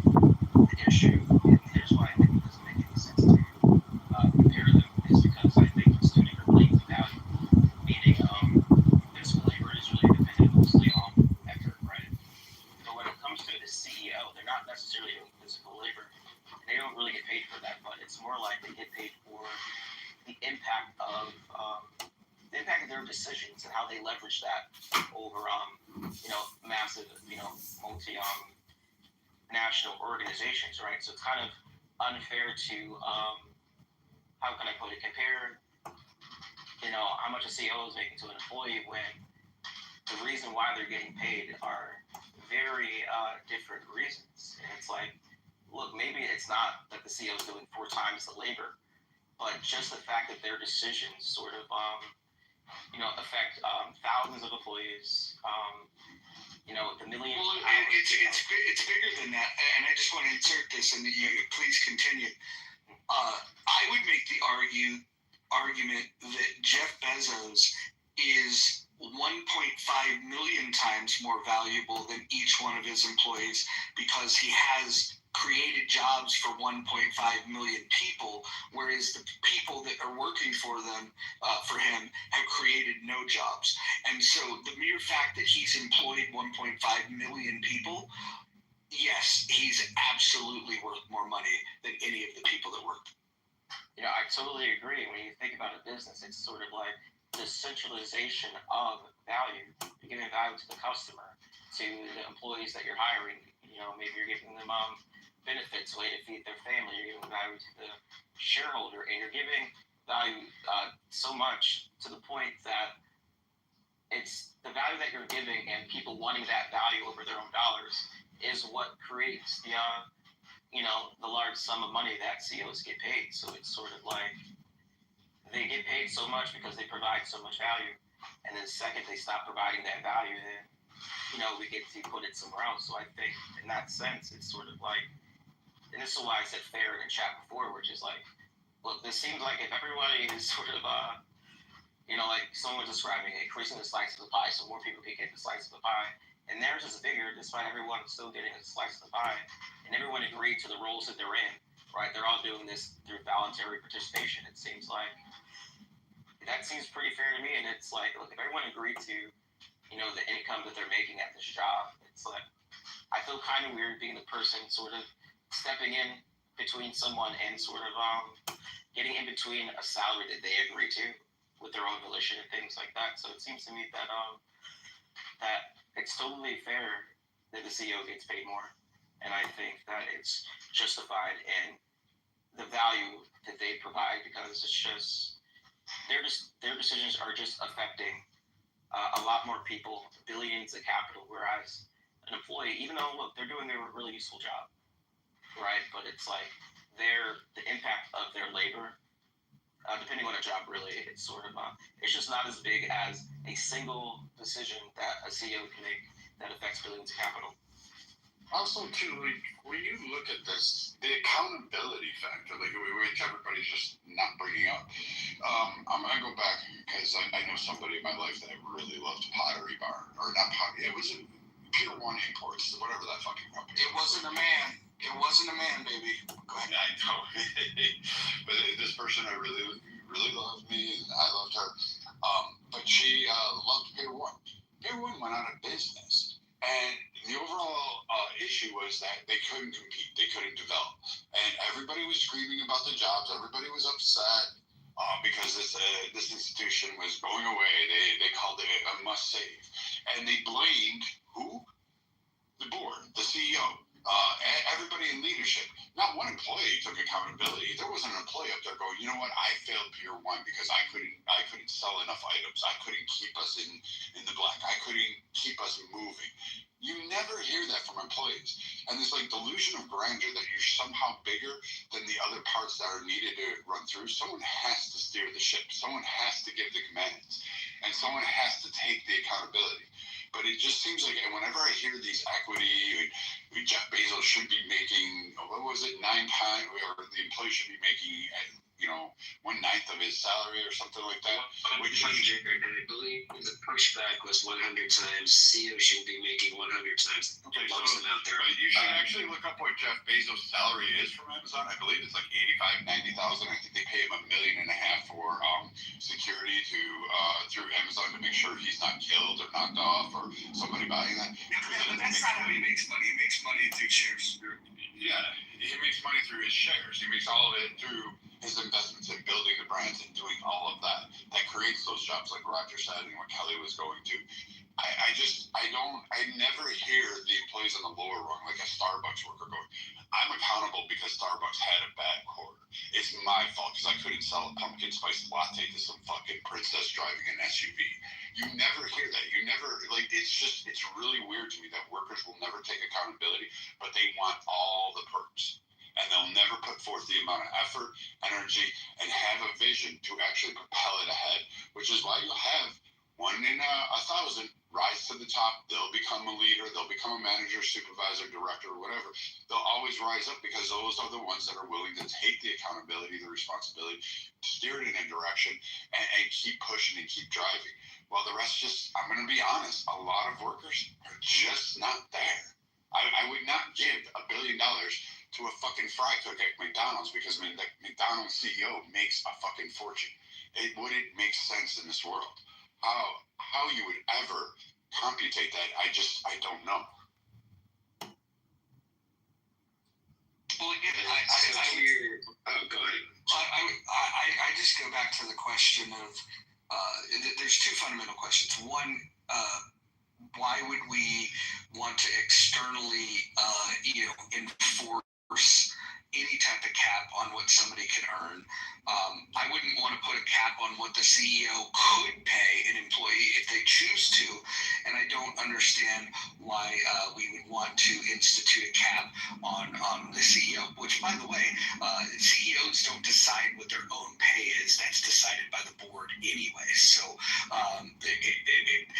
yes, they have a big say in it, but you get paid. You negotiate these things. Some people want a $1 salary and they want more equity. He wouldn't be making that much money if he hadn't created the value that he has. One of the biggest things that he's creating is jobs itself. And I think it's interesting that the laborers or the people that don't even work there are the ones that want to give their opinion that somehow he needs to share his money with share more of what he's making with others, when the money that gets allocated for labor is adequate to keep the company going and to innovate and release new products, which creates more jobs, expands into new places. They're a global company that's employing 1.5 million people, and you want to impart your wisdom on how they might do it more fairly. And your idea of fair is that the person that's steered this ship make less money. Yeah, hello everybody. I just got here. Well, hold on, before you oh sure. Moose, I think I spoke over Moose. Moose, go ahead, and then we'll. Thanks, I do. Yeah. Right. So I get it. The CEOs they take the glory and they take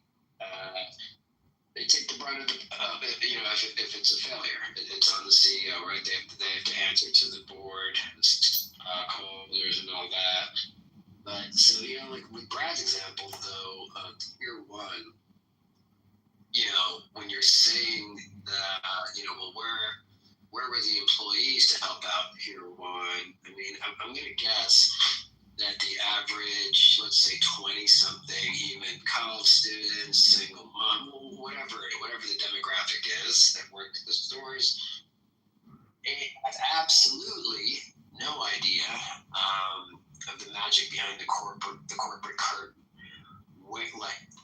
The average employee not only doesn't have any say in what stores should open or close, they have no say even on their own schedule. I'm sorry, are you coming off mic? I'm almost done. Sorry, if you could wait till I finish, I'd appreciate it. Thank you. So that's what I'm saying. So it's at the end of the day, you're saying, well, where are the employees that could have saved, Pier 1? Well, what about all the executives and high-up managers that made obviously bad decisions about locations of stores, how much commerce to try to do online, product placement, the pricing, all that. And they have no say in that whatsoever. They're trying to, I think, at the end of the day, fight for their benefits, fight for proper overtime, which actually always regulated on the up and up.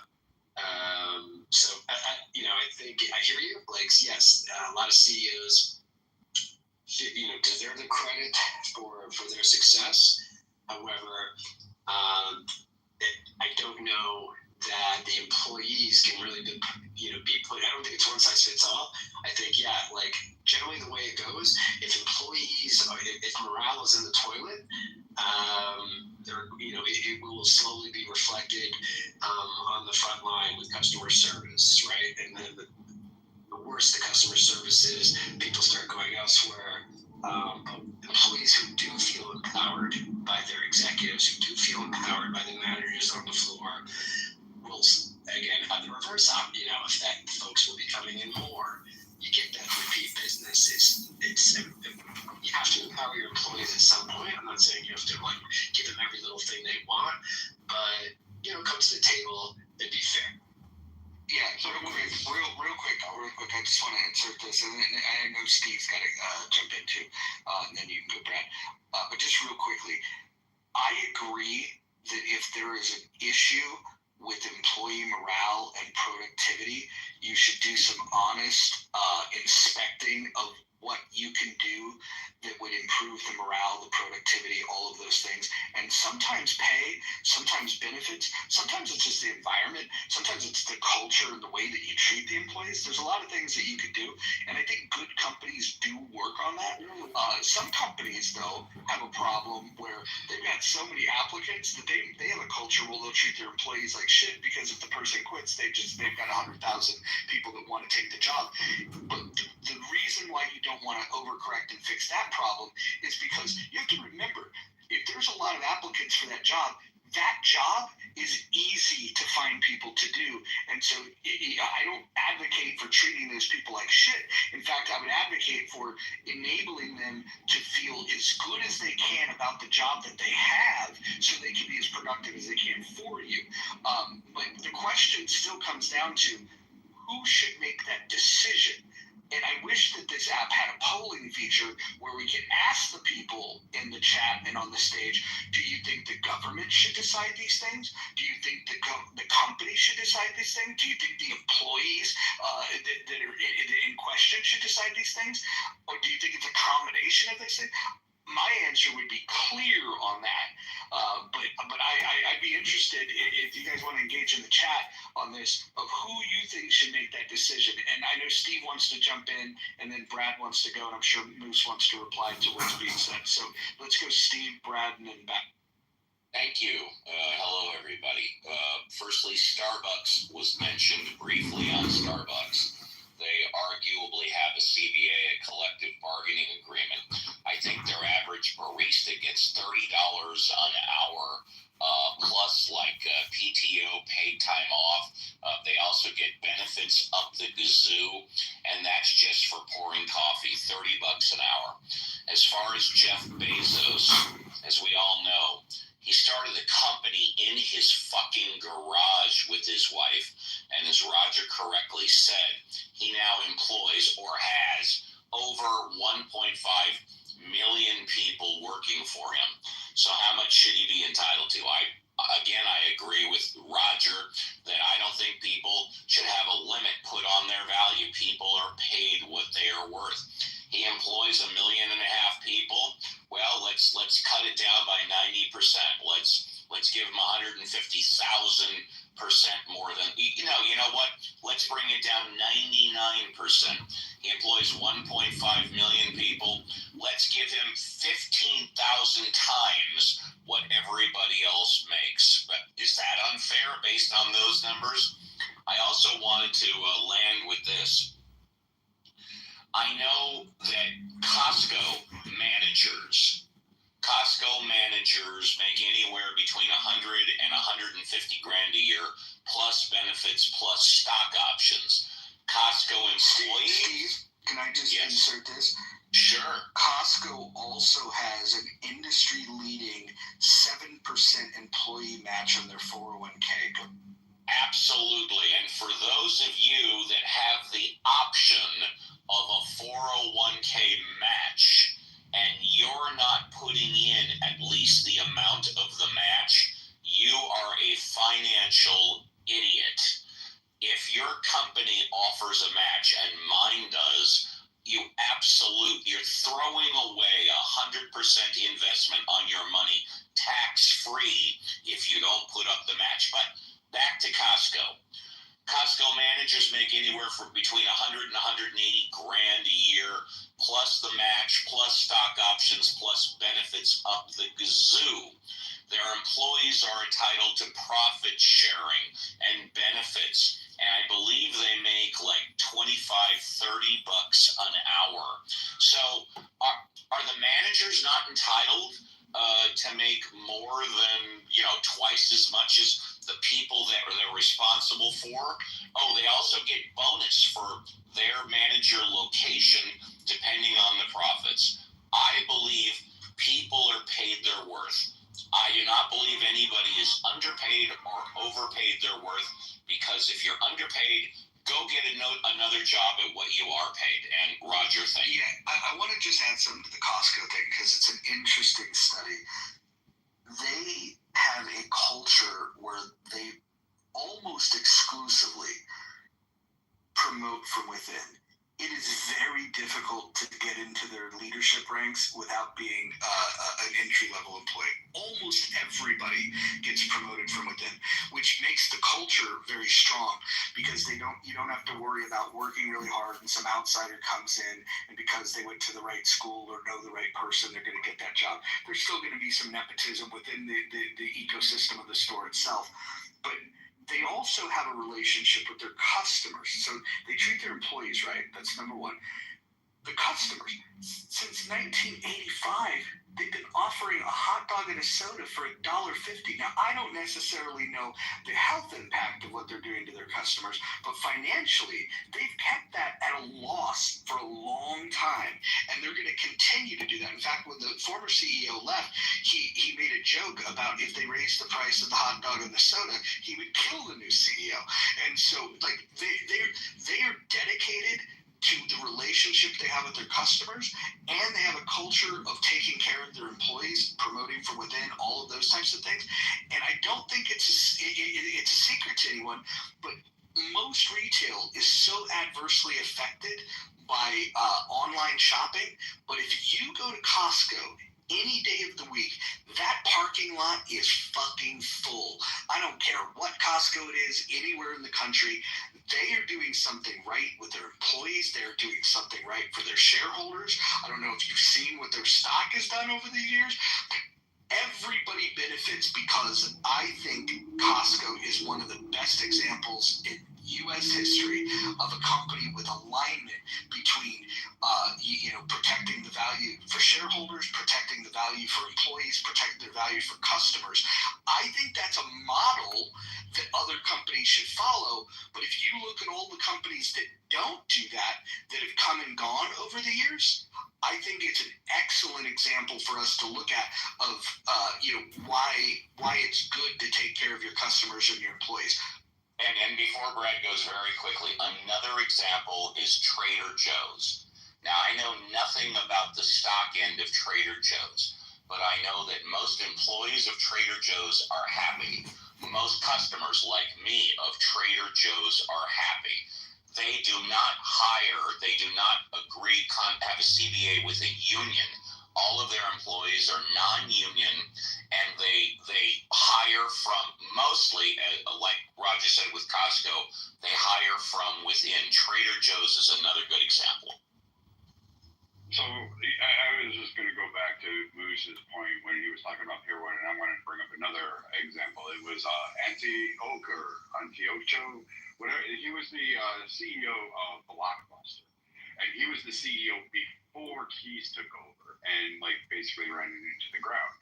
And he brought out a lot of visions. He wanted to put Blockbuster on to compete with Netflix and other online platforms. He wanted to take Blockbuster Music, which was the thing back in the day, and put it on to compete with iTunes, etc., all the other ones that were running out. And he ended up working and buying Viacom, or Viacom buying them in the music industry. This man faced internal pressure from not just the board, but from people within the company, other investors who said it was just a joke because Blockbuster was Blockbuster. This guy saw the writing on the wall. And because of these internal disputes, because of employees beneath him that circumvented him, challenged his authority, challenged his decisions, challenged his vision, the company was already in a decline. To revitalize it by competing with the other markets that were emerging, and they pushed back on him so hard, it led to their own demise, where Keys comes in and basically rolled back all of Antiocho's new program and they just rolled back all those decisions, and then all of a sudden Blockbuster fucking disappeared. All those employees lost a job because they didn't agree with the CEO's decision of where they needed to go for the future. Gives me a prime case in point that employees should never really, it's hard to say that they should have that much a say in the overall control of the company, because we've watched too many companies over the years, like a Blockbuster, fall because you had the employees revolt against leadership, revolt against vision that they don't understand. They don't look at the landscape the same way. They only look at the narrow goals of their Monday through Friday job and what their paycheck is going to bring home. And I hope in the future that I never have to worry about working with or for a company that follows that they did.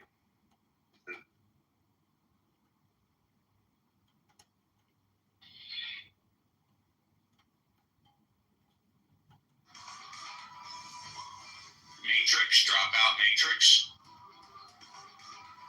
Yep.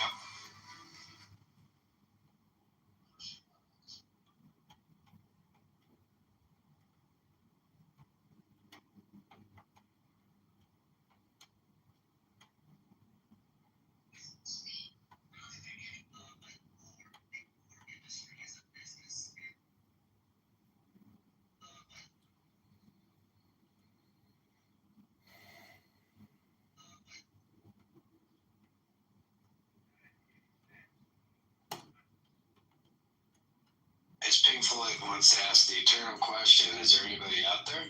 Or am I in the Matrix? No, I hear you. I'm here for 5 minutes. I have a meeting with my boss.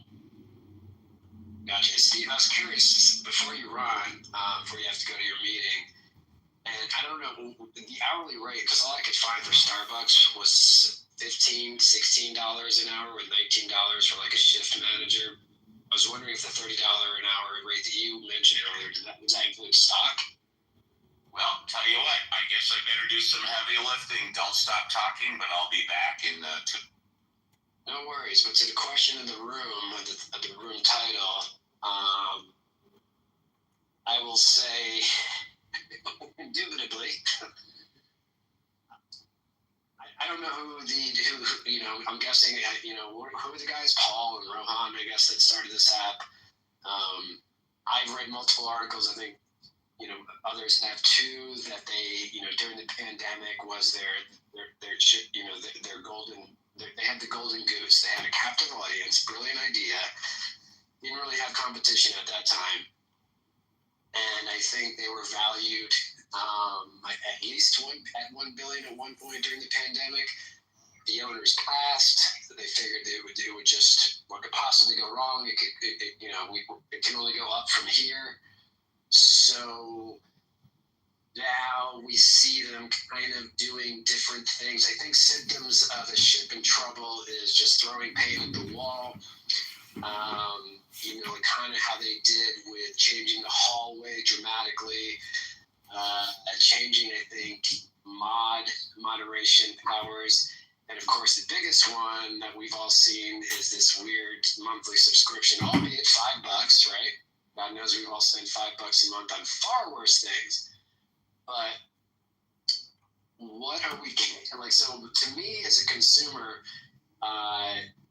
sure, it's like Moose, you can't complain, we're getting this for free. Sure, to what extent though? Because I intuitively thought that, okay, now they're actually going to start offering perks like being a creep and being anonymous, where you cannot participate in chat, you cannot go on the stage, and the mod cannot kick you out. Now, I know a lot of folks have been freaking out, like, we all saw it in season 1 of Clubhouse.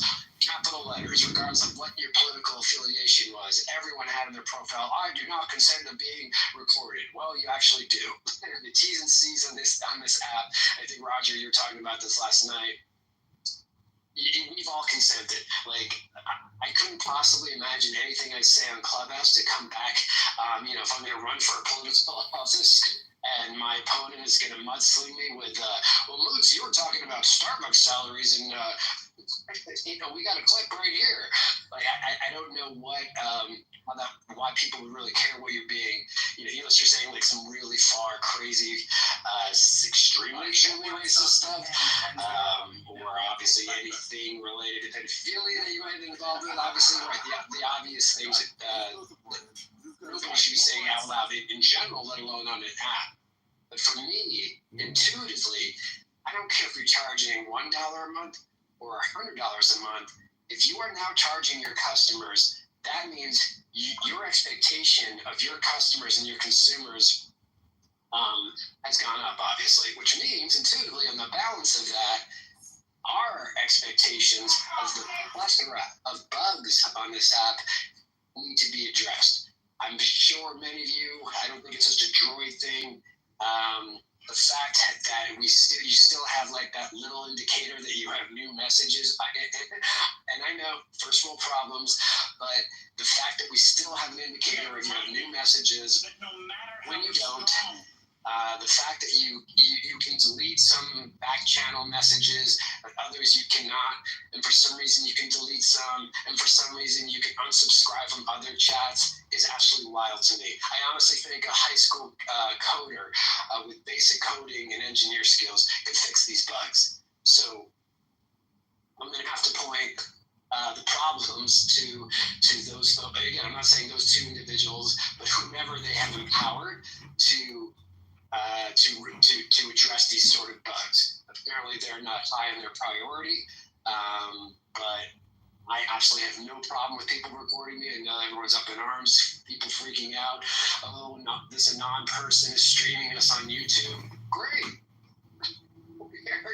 Like, we're in a world now on social media where you have no rights. Like, well, we all click off that little T and C box, but we don't read the 25 pages in microscopic lettering that enables us to use the app. We're just like, oh, let me just use it.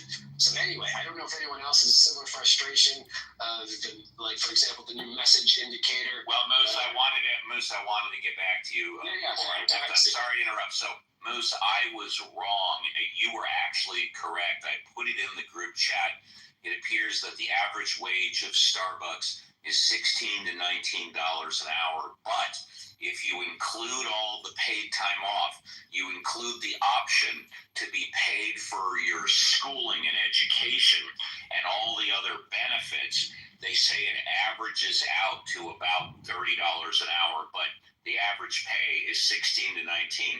And on the Clubhouse thing, before I go, I didn't hear what was said prior to 15, 20 minutes ago, but it is a documented fact that Clubhouse started with an initial infusion of $100 million. It was a couple of months after that, another $300 million. So they've had a capital infusion of a total of $400 million. And as far as I'm aware to date, they have not taken in one single dollar of profit. Yeah, you know what, Marcos, go on mute or I have to drop the thank you.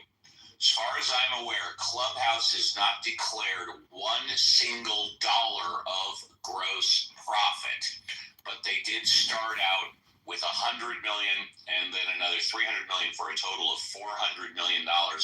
Business has been running 5 years now. Just a question, how do you run a business for 5 years and not have a single dollar of gross profit? Forget about net profit, gross profit. And thanks, you guys. It's been fun. Thank you, Steve. Well, I'll say this. I don't think Clubhouse is ruined. I like Clubhouse. And I'll also say, present company excluded, but the biggest people complaining about who ruined Clubhouse are the fucking biggest grifters on this app. And I'll stand on my square on that shit. I think it's interesting. Clearly, when the money runs out, Clubhouse will be gone, or they'll get bought by someone else that may or may not decide to keep it going. You can't keep it going forever if you're not making money. That's first and foremost. As far as is it a dying app? The numbers suggest that it's. Depending on the snapshot that you want to start from, is it a dying app? Absolutely. The peak of April 2021 was a long time ago. It was a long time ago. And so maybe if you started with like a starting point of January 2025, maybe they're picking up a little bit of momentum, but they're nowhere near where they were in the early part of 2021. And it's funny that Paul and Rowan had said themselves, which is an interesting thing to say. Our biggest problem was we grew too fast. I remember when they said that. Yeah. Yeah. And now that wasn't their biggest problem. Their biggest problem was the growth that they had was caused by people being on lockdown, and they had no plan to continue the momentum. Their lack of creativity on how to drive people to the app without a pandemic happening, that is on them. Their inability to market or incentivize to people to share. The other thing that I think that people don't talk about enough is that those of us that have been on this app, we should be, in theory, the biggest advocates for telling people about this app, but almost everybody that I know on this app, they don't want their family and friends on here for multiple reasons. This app can be crazy, and the content that we get into, these conversations that can be contentious, and people are saying outlandish shit, they don't want their family and friends. They certainly don't want their coworkers. They don't want them anywhere near this app. And there's no real way that I can think of cleaning that up, because the things that we all enjoy about it is the unfettered nature of these conversations. And I don't think the rest of the world is ready for it. I think that we're these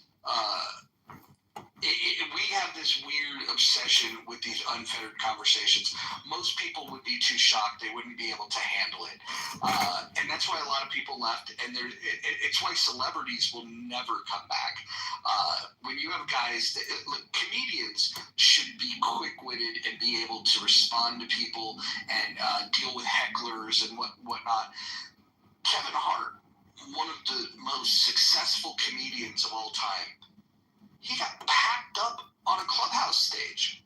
And I think that's a world that celebrities are not ready for.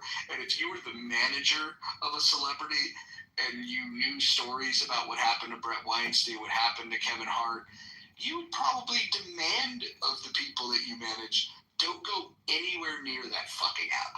And so they're not going to get the celebrities. We're not going to invite our family and friends. So I don't really know what their growth strategy is. I really don't know what they can do. Go for it. If you were an executive producer of a TV show that had 10 million viewers a week, would you consider that successful? It depends. If it had 50 million the prior week, no. Okay, but it consistently has 10 million, because that's advertising money. And even though Clubhouse doesn't advertise, this app still has 10 million active users a week worldwide. Here's the thing. We've been pigeonholed into these corners of Clubhouse. But like if you look through your algorithm, you look through your streets, right? Bro, there is Persian rooms that have 5,000-6,000 people in it at a time. Are you going to go in there and learn Persian? Not at all. But what I will do is that we should try to expand our audience and tap into the 10 million active users, which is just my opinion. Well, the biggest growth on this app, and it's started a couple of years ago, was when it went live in India. If you think about what this app could allow you to do in terms of, I mean, you could have, you could get rid of your fucking phone bill if you really wanted to. You can certainly get rid of apps that, you know, like Zoom and things like that, where you do conferencing. You can set up rooms to have these conversations. There's a lot of use cases that you could do. And in India, I think they are doing it. But I don't think for American audiences, I think the peak will never get back to the level that it was. I think 2021, that was the apex for the American audience. And I don't know about you, but I wouldn't know what to do going into an Indian room other than maybe ask them for a recipe for lamb vindaloo. I mean, like, I just don't know. I just want to say this. When I first came on the app, there were significantly more Europeans than I do now. I find it rare, like outside of the one crazy front guy, you never hear of anybody from France. You really don't hear that. You'll get some English people on here, but it used to be an Irish contingent and a Scottish one. But you don't really hear the Germans, except for Hans, who comes in on occasion and runs some weird room. And then you've got, none of the, no real Spanish users on here. They're usually Hispanic in nature, mostly Hispanic American. And so maybe some Caribbeans, but you don't really have the global expansion that it could offer. The Indians were the biggest boom as far as an outside America presence. And even they have, I would say, what you'd say, Roger, have gone down to like an eighth of what they were originally. They're not as big as they used to be. And I think, it's just going to the fact that, like, some of the things, like what Roger said, is you have to be tough to be out here. You have to be able to withstand it, be called every name in the book, have somebody say that they're, going to dig your wife up and fuck her. You've got to have all of that shit. I mean, you've got to be able to take it and then just, like, be able to dish it right back. You've got to be quick-witted and just have to be strong. And I think what we overestimated was the strength of a lot of people that came to Clubhouse. All these stars that were there, they just didn't have the ability to stand up to a direct verbal confrontation. That's true. You have to have a thick skin for Clubhouse. And, I don't know, Brad, like regarding the celebrity thing, I think at the end of the day, as far as anyone who doesn't want it, when I was going on my rant about, like, well, who cares if this room right now that we're in is being streamed on YouTube. But for a celebrity, or especially if they have a recognizable voice, I mean, honestly, the only celebrity I still see once in a while is the guy who played, I don't know if anyone's familiar with The Wire, the guy who played the lawyer for one or two of the gangsters. What about Steve Bateman? He's also just for